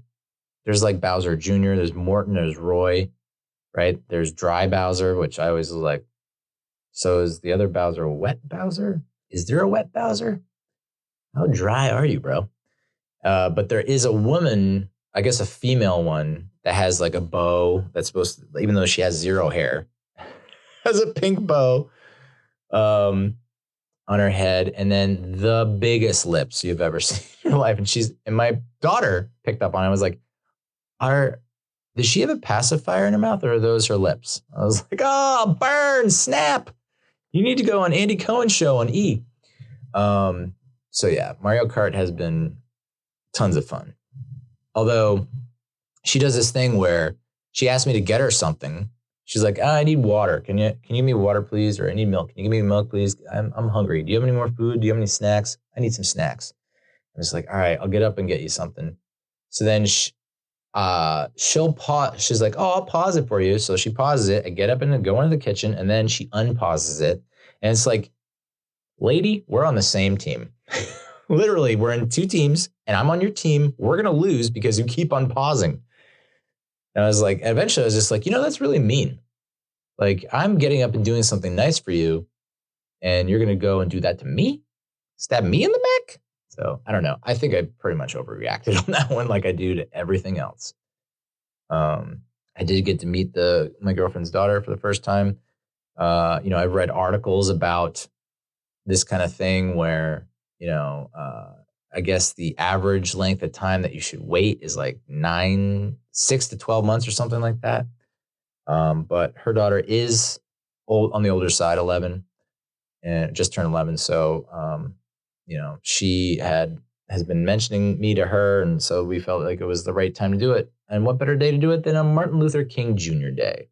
I have a dream that one day your daughter will respect me, even though no one else does. So, I felt myself getting nervous and worked up and anxious about it. And then I just like, oh, I gotta bring her this. I gotta do this for her. I gotta blah, blah, blah, blah. And I'm just like, she's going to see all that. And she'll be like, you're a tryhard. You're a tryhard. And it's like, yes, I am a tryhard. Is it working? No. Great. So I was like, I'm just going to chill. I've seen her on FaceTime plenty of times where she's just on the couch with her headphones on the iPad, just in her own world. And it's just like, I'm just not going to disturb that. So when I went over, it was just like, hey, what's up? It's really nice to meet you. And she's like, yeah. And I just went straight back to Minecraft, or YouTube.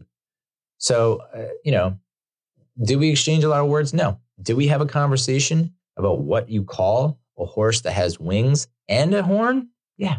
So this is great. What is a Pegasus? Pegasus is a horse with wings, no horn, which I think a lot of people will get that wrong. A horse with no wings and a horn, unicorn. So my girlfriend's daughter, without missing a beat, I was like, what do you call a horse with wings and a horn? She's like, oh, it's either a pegacorn or a unicis. It's like, well, that is amazing.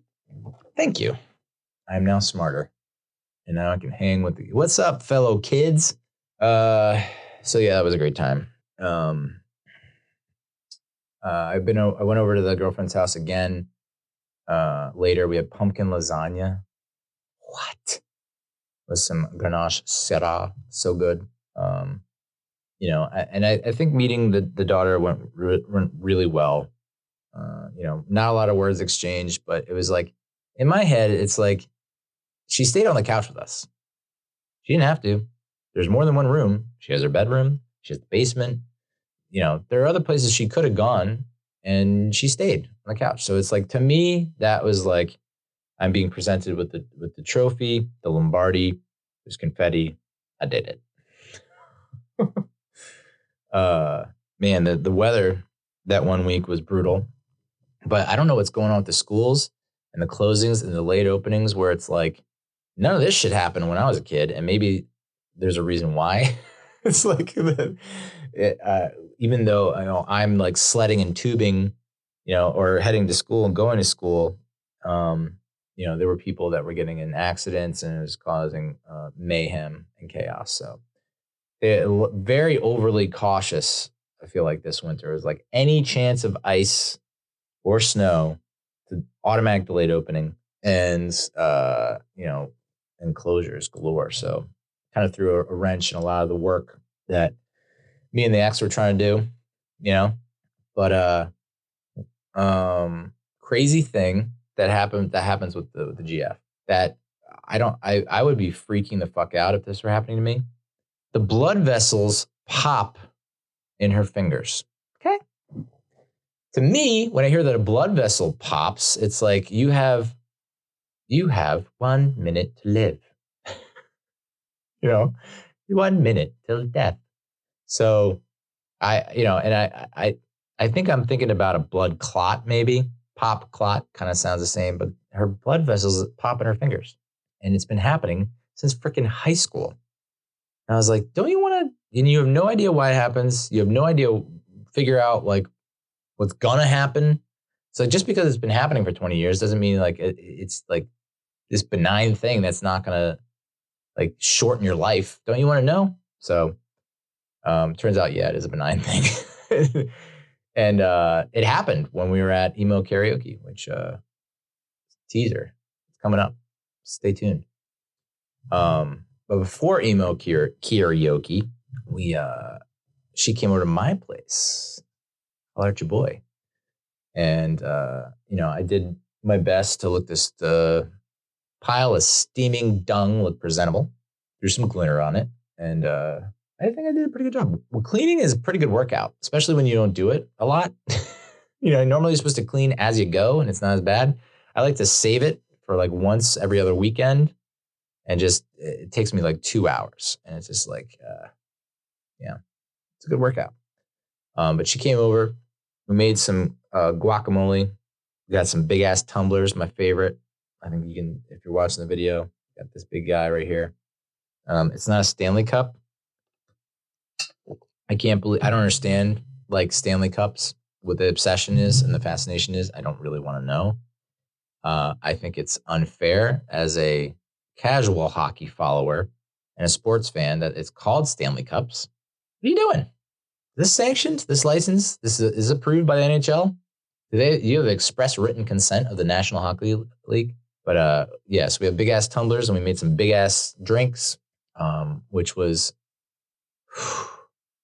so nice to meet someone that enjoys football, that drinks, likes to eat, just like check.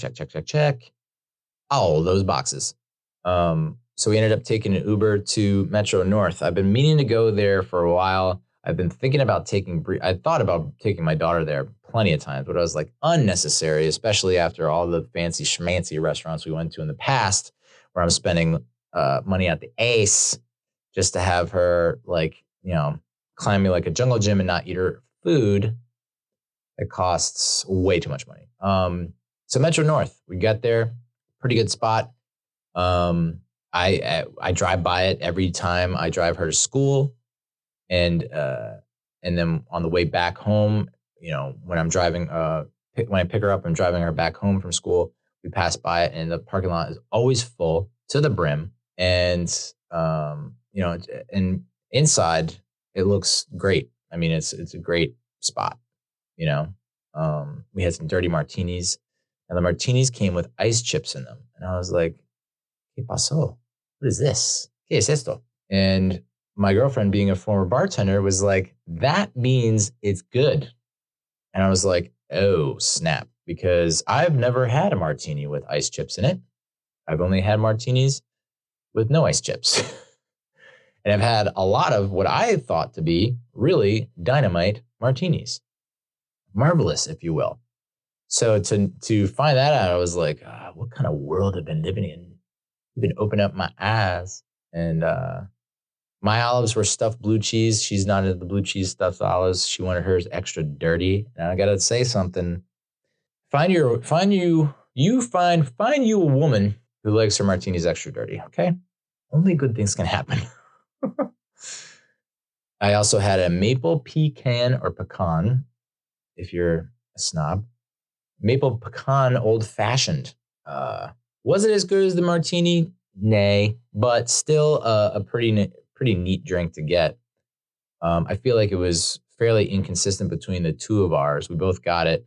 I don't think she liked hers, and I was like, I don't know what's happening. Yours is too sweet. Mine is not sweet. I don't know, but not to the point where I couldn't drink it. So I think I drank mine and hers. It takes a lot. I think I've told this story before. The only drink that I've ever not been able to finish was the drink that my brother-in-law's brother made for my sister's wedding to the brother-in-law. It's called the Blue Motorcycle Club or something like that. Couldn't finish it. That's the only drink in my 3 decades of drinking. We had the Mama's meatballs to start. I was a fan.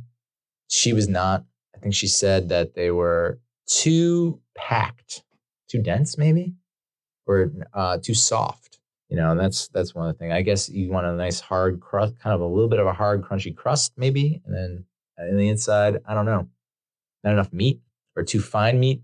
I liked it. I mean, nothing will beat My Greek grandmother's meatballs. My Greek grandmother's balls. I love putting them in my mouth. So the girlfriend, she had seafood fra diablo, and I had the blue cheese Cajun filet. Are you sensing a theme? I fucking love blue cheese. Like, I thought it was a little bit overboard. I was like, I can't order the blue cheese Cajun filet. I had blue cheese, stuffed olives, my martini. I just can't, right? I can't, right? Right? She's like, just get it. And I was like, all right. So I ordered it, and the waiter, blue cheese Cajun filet. Okay, that's what it said on the menu. Blue cheese Cajun filet. It says served with, and it's listed the sides. Okay, I think it was like asparagus, mashed potatoes, maybe something else. That's it. I said, I'll have the blue cheese Cajun filet, please. The waiter goes, how do you want it cooked? I was just like, come again? It's a fish. What? How do you cook a fish?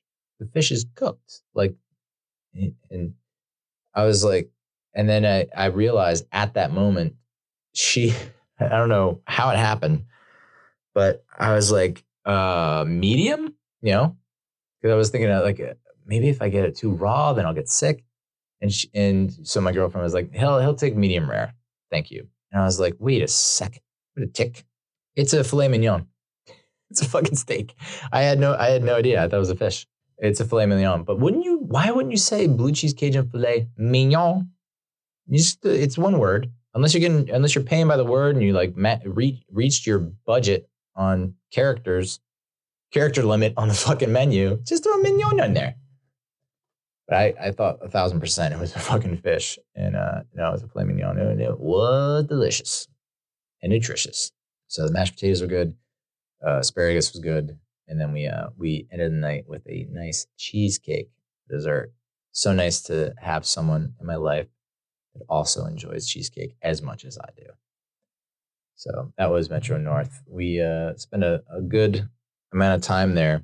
It was just the two of us, but we were sitting at a table that had another seat because her side was the booth, mine was the chair. So booth, chair, empty chair next to me. This dude comes up and he goes, hey, are you guys using this? Is anyone sitting here? Can I take it? And we're like, no, you can take it. And of course, my girlfriend fucked with him and was like, oh, my imaginary friend, blah, blah, blah, is sitting there. And he's like, oh, okay. And so he started to like back off. And I'm like, listen, I know we're near Princeton University, and I know that we're supposed to be open-minded, right? We're supposed to like, show empathy for those less fortunate than us. But come on, guy, imaginary friend, what are you doing? And she was like, no, I'm joking. You can take it, obviously. But just like the sense of humor, true to roof with this place. So yeah, that was a good time. So yeah, that was Metro North. And then I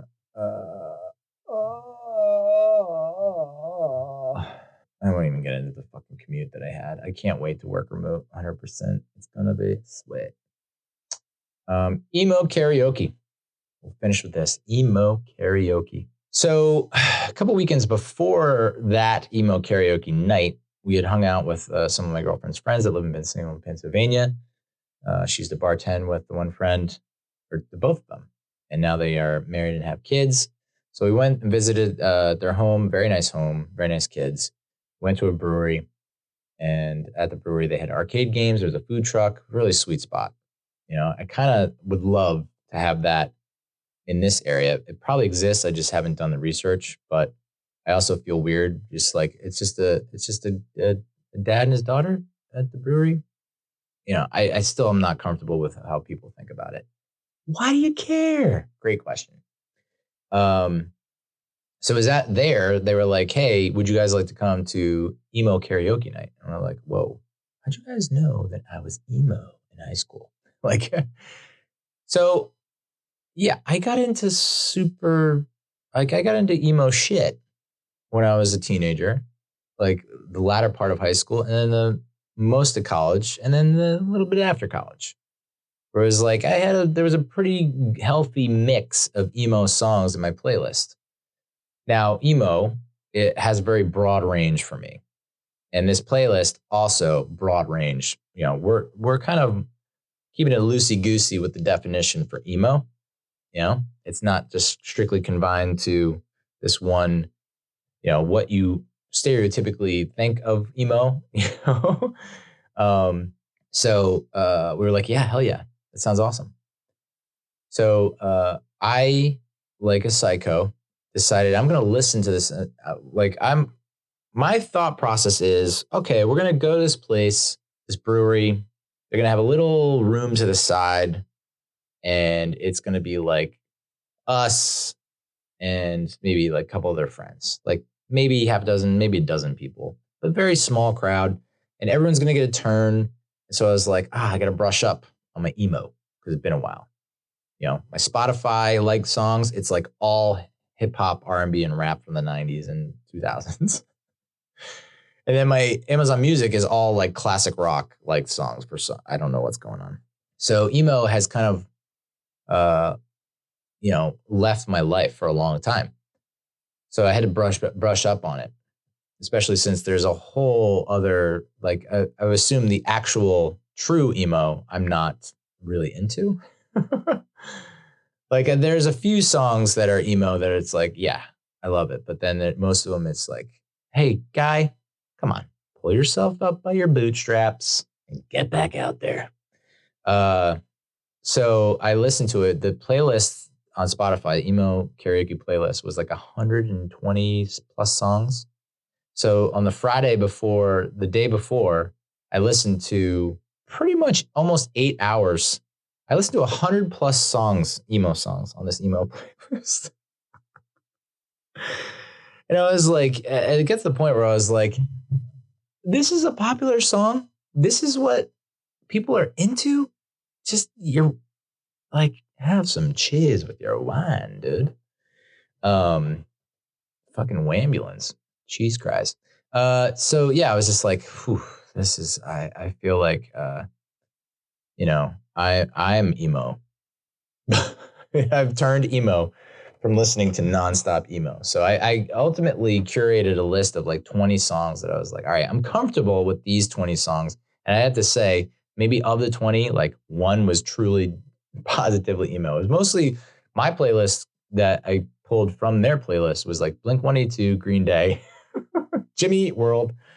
It's like lit, stuff that's not necessarily like, that's not the primary genre that you would think it is.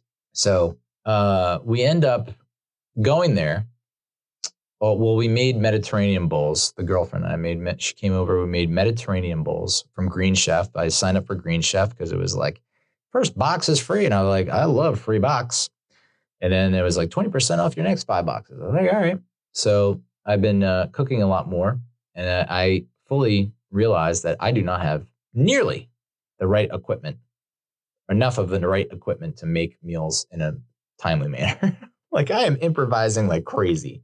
I am straight up like redneck MacGyvering this shit, where it's like just pulling things out of thin air and like somehow making it work. Like, I think it's cooking. All right. But that's been fun. It's been good. I have not fucked up too much. I have realized that I do not read things the right way. I'm not dyslexic, but like I just don't. The devil's in the fucking details, and I'm a man of God, so that's probably why. No, it's just like there's little things that you just miss when you try to read too quickly, and you're like just trying to get through it, that like end up biting you in the ass, and that happened a couple times with the first couple of recipes. But the Mediterranean bowls turned out really well. Ate those for dinner, and then we got the Uber to Broken Goblet Brewery in Bensalem, Pennsylvania. Pull up to the joint. I'm like, okay, whoa, this is bigger than I thought it would be. Get inside, and it's a lot bigger than I thought it would be, especially the area where they're having the karaoke. And then walk into the venue, the actual space where they're having the karaoke. It's a full big ass dance floor with full 2 bars, and then a stage that has musical instruments on it. I'm just like, what's happening? I don't understand what's happening. We got there kind of early. It didn't start till 8. I think we got there at like 6:30. Unnecessary. And god damn, they had a band play, like a cover band play all the songs, and they had people come up and do the karaoke with the band. The band started on the first song, I want to say 3 notes, and it Goodbye Eardrums. I couldn't hear myself think. I know this is some old man shit, but I already have tinnitus, where it's like that like constant ringing in the ears, whistling or whatever. And so it was like that was it. That was the final swan song for my eardrums. I could see them with their packed bags leaving out the front door. They were like, the gif or gif with Jake Gyllenhaal kissing the crowd goodbye as he walks into a cloud of dust off into the sunset. Those were my eardrums. That happened because they just, whoo, mama, that was rough. The loudest, biggest karaoke I've ever been to in my life.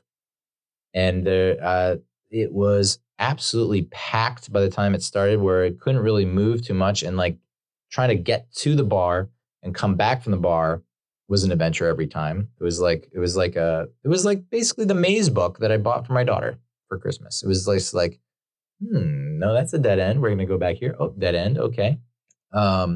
Ultimately had a great time. There are a lot of songs that I recognized by hearing the beat, the lyrics, whatever. But like looking at the playlist, there's no way I would have guessed that those were the songs that I knew and liked. I was just like, I have no idea what that song is. I've never heard that song in my life. And then they start playing it, and I'm like, I love this fucking song. Happened almost every time. And also the lyrics, goddamn, I'm not a lyric, like it's odd. A lot of people consider me to be a wordsmith, a decent writer, I've been told. And, but lyrics, I used to write, no big deal. I used to write rap lyrics in a notebook in high school. Yes, lame. I get it. But you would think I was a lyrical guy. Like I know lyrics and I appreciate lyrics and I love lyrics. And it's like, there are a bunch of lyrics that I like that I can hear and fully understand. I'd say like 80% of the lyrics for emo songs, I just don't, I have no idea what they're saying. And then, so they have a big screen behind the band and the singer, and they have the words up there. And I'm like singing along the lyrics, and I'm like, what? Like Mr. Brightside was on the list from the Killers. And it was like, I always thought, and literally, I've sang this song full tilt at the Osprey in Manasquan. Like, blew out several vocal cords, screaming along to Mr. Brightside by the Killers every single weekend of the summer for 9 summers.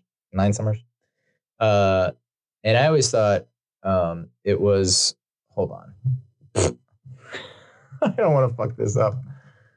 The lyric is, open up my eager eyes, 'cause I'm Mr. Brightside. I thought it was open up my eagle eye. Kind of like a eye in the sky situation. Chopper 4, weather report type thing going on. No? Yeah. So that was, you can imagine the number of lyrics where it's like, oh my God, I have literally been saying the wrong thing for 20 plus years. But a lot of it's like, in my head, it made sense what I was saying. And then you read what the actual lyrics are and you're like, well, that makes no goddamn sense. They had everyone dressed up too. Everyone dressed up in like their best emo gear, like mostly all black, a lot of goth type shit, black fingernails, a lot of band t-shirts, My Chemical Romance, things like that going on. And I showed up. I think I was the only person in that whole goddamn brewery wearing colors. Everyone else is in all black. I rolled up in like a pink plaid button-down shirt with a cashmere, red cashmere, burgundy cashmere sweater over the pink plaid button-down shirt. Aye. And it was like, people were looking at me like, hey, I believe the finance bro, the Wall Street Bets Reddit subreddit meeting is down the hall. But everyone's like, and someone was like, are you into emo? And I said, I'm emo on the inside, which is more true than I care to admit. So, yeah, it was a good time. It was just like, I can't hear shit. Like, and I'm not going to be able to hear shit. Like, the whole next day was just like, it was tough. Like, there couldn't be any silence because that was just like, it would drive me insane. But they did have a bar and they had a pretty good menu. We got she started off with the Fritz's Sticky Bun Stout. Very good. Basically dessert. So she had a few of those and they ran out. I had an Angry Troll, which I believe was a lager or an amber. Oh, that Sticky Bun Stout is out of control good. Can I click on this? No, of course not, you idiot.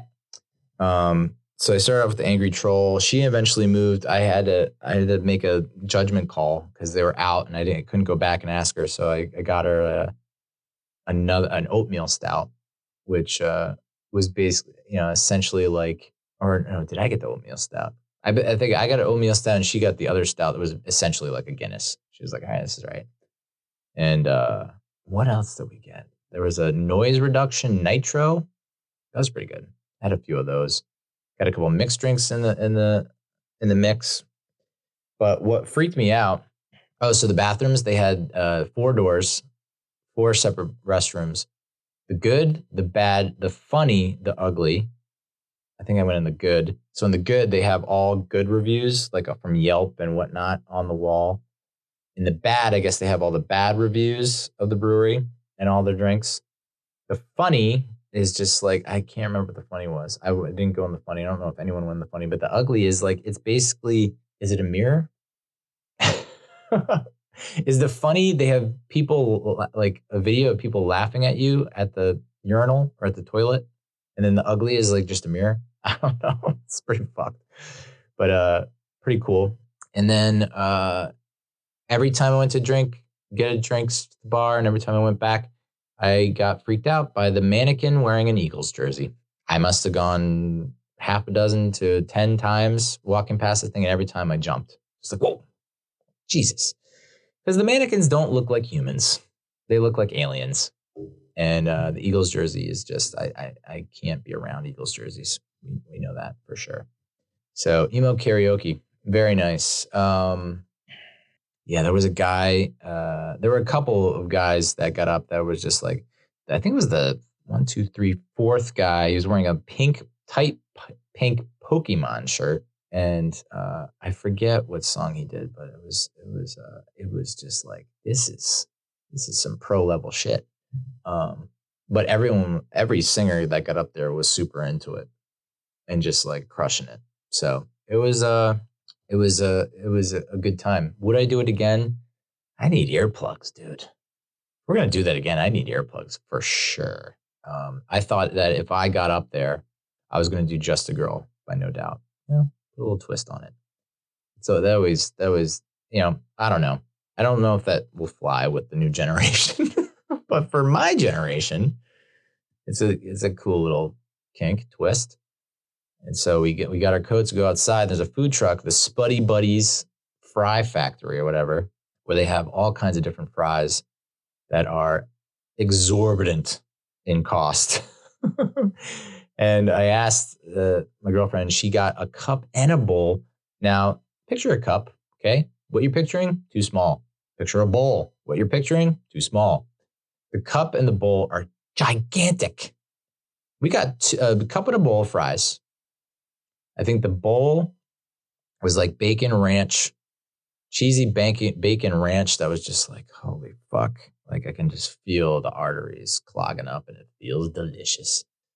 And then the cup of fries was fiery chili lime seasoning with like malt vinegar dip mayo or something. I don't know. It was insane. And we were scarfing them down and then the Uber shows up. So the first Uber, I guess, shows up, like says it's 2 minutes to arrive. And so we go to get our coats. When we walk outside, it's gone. Apparently it waited for us for more than 5 minutes. I doubt that. So then we had to wait 17, 20 minutes for the next Uber to come. And so we walk over, we look, we order the fries. We have to wait for the fries. We get the fries and we're like scarfing it down. And then the Uber shows up and it's like, we are nowhere I mean, you've been to Five Guys, correct? You know Five Guys. Five Guys fries. Five Guys fries. You order like, I'll have a regular size fries, please. And they give you literally a grocery bag of fries. Like a full-on brown paper bag that you would wear to an Eagles playoff game. Oh, burn. And it's filled to the brim with fries. That's the level of fries that we're talking about. So we did not, I don't think we even put a dent in either of the fries orders. And I'm like, you know me and wasting food. I don't like to do it. That's why I'm fat. Clean plate club for life CPC. So the Uber pulls up and we open. I was like, look at all these fries. We got to save these fries. And she's like, there's no way he's going to let us in the car with fries. It's going to stink up the car. And I'm like, yeah, but can we put the windows down? Can we crank the AC? Can we do anything to save these fries? And so I was like, just ask him. Maybe he'll be okay with it. Just ask him. So she opens the door. She asks, hey, do you like fries? Which is like, I guess if I weren't there holding 2 monster piles of fries, maybe he'd give a different answer. And I think 9 out of 10 people would be like, yeah, I like fries. We would have given him all like half the fries. Like, you like fries? Cool. Here's some fries. And I guess he must have seen me and it was just like, nope, like no hesitation. Do you like fries? No. And I'm like, oh, okay. So I just put it. I should have just walked it over to some other people and been like, hey, do you want some fries? But like an idiot, I just put it on the ramp to go into the brewery. So that was a bit sad. That was a bit on the sad side.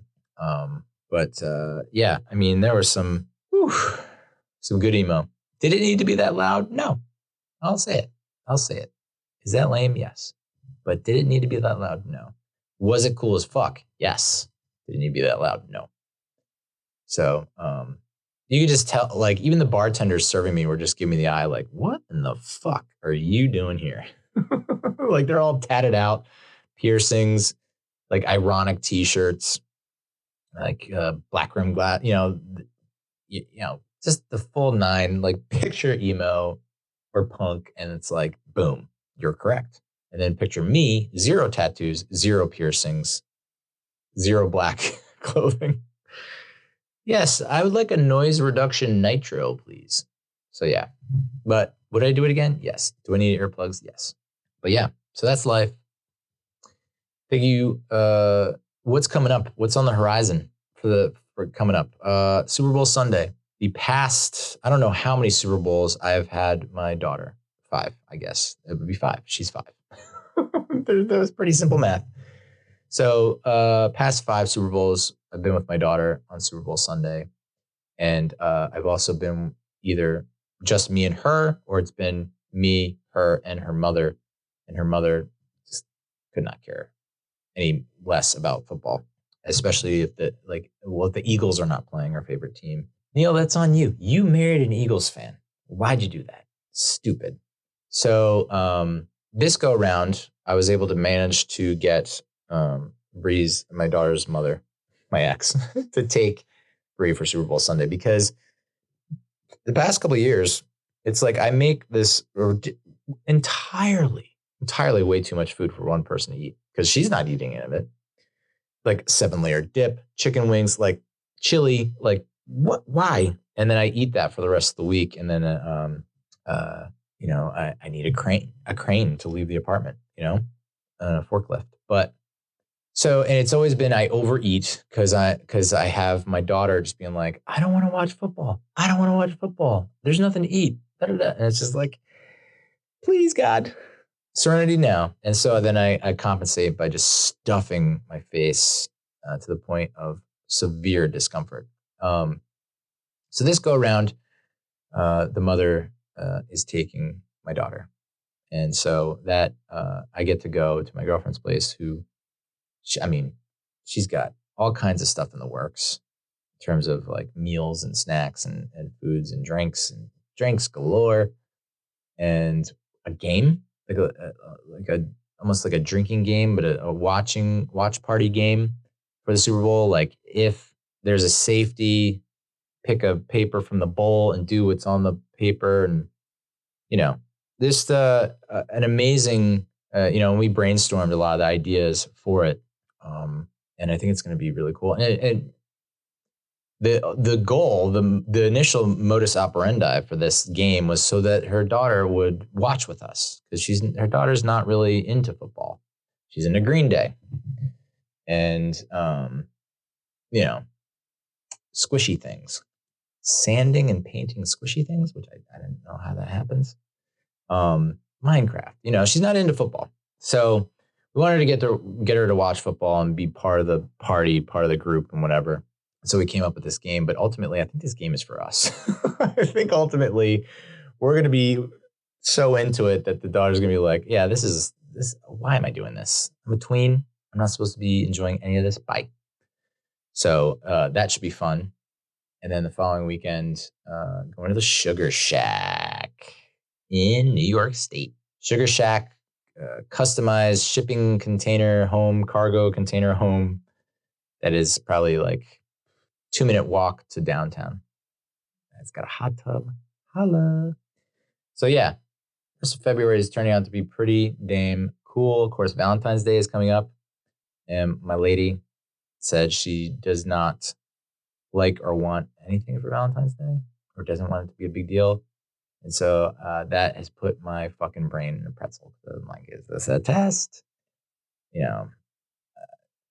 People say things, but then they don't mean it. It's just like, so I'm already overdoing it big time. But I'd rather overdo it and then have her be like upset that she got too much than me showing up empty-handed and nothing happening, and me being like, but you said you remember? You said you didn't want, like you didn't, you said you didn't, remember? So yeah. So it's going to be a good rest of the February, President's Day weekend, Valentine's Day. And then got another big trip planned for spring break in March. Hopefully it doesn't take me another fucking 2 months to put out one of these life episodes, but this one's, these have been some good ones. So thank you for listening. Thank you for washing and for drying and for rinsing and for spinning. Thank you for watching, and we'll talk to you next time.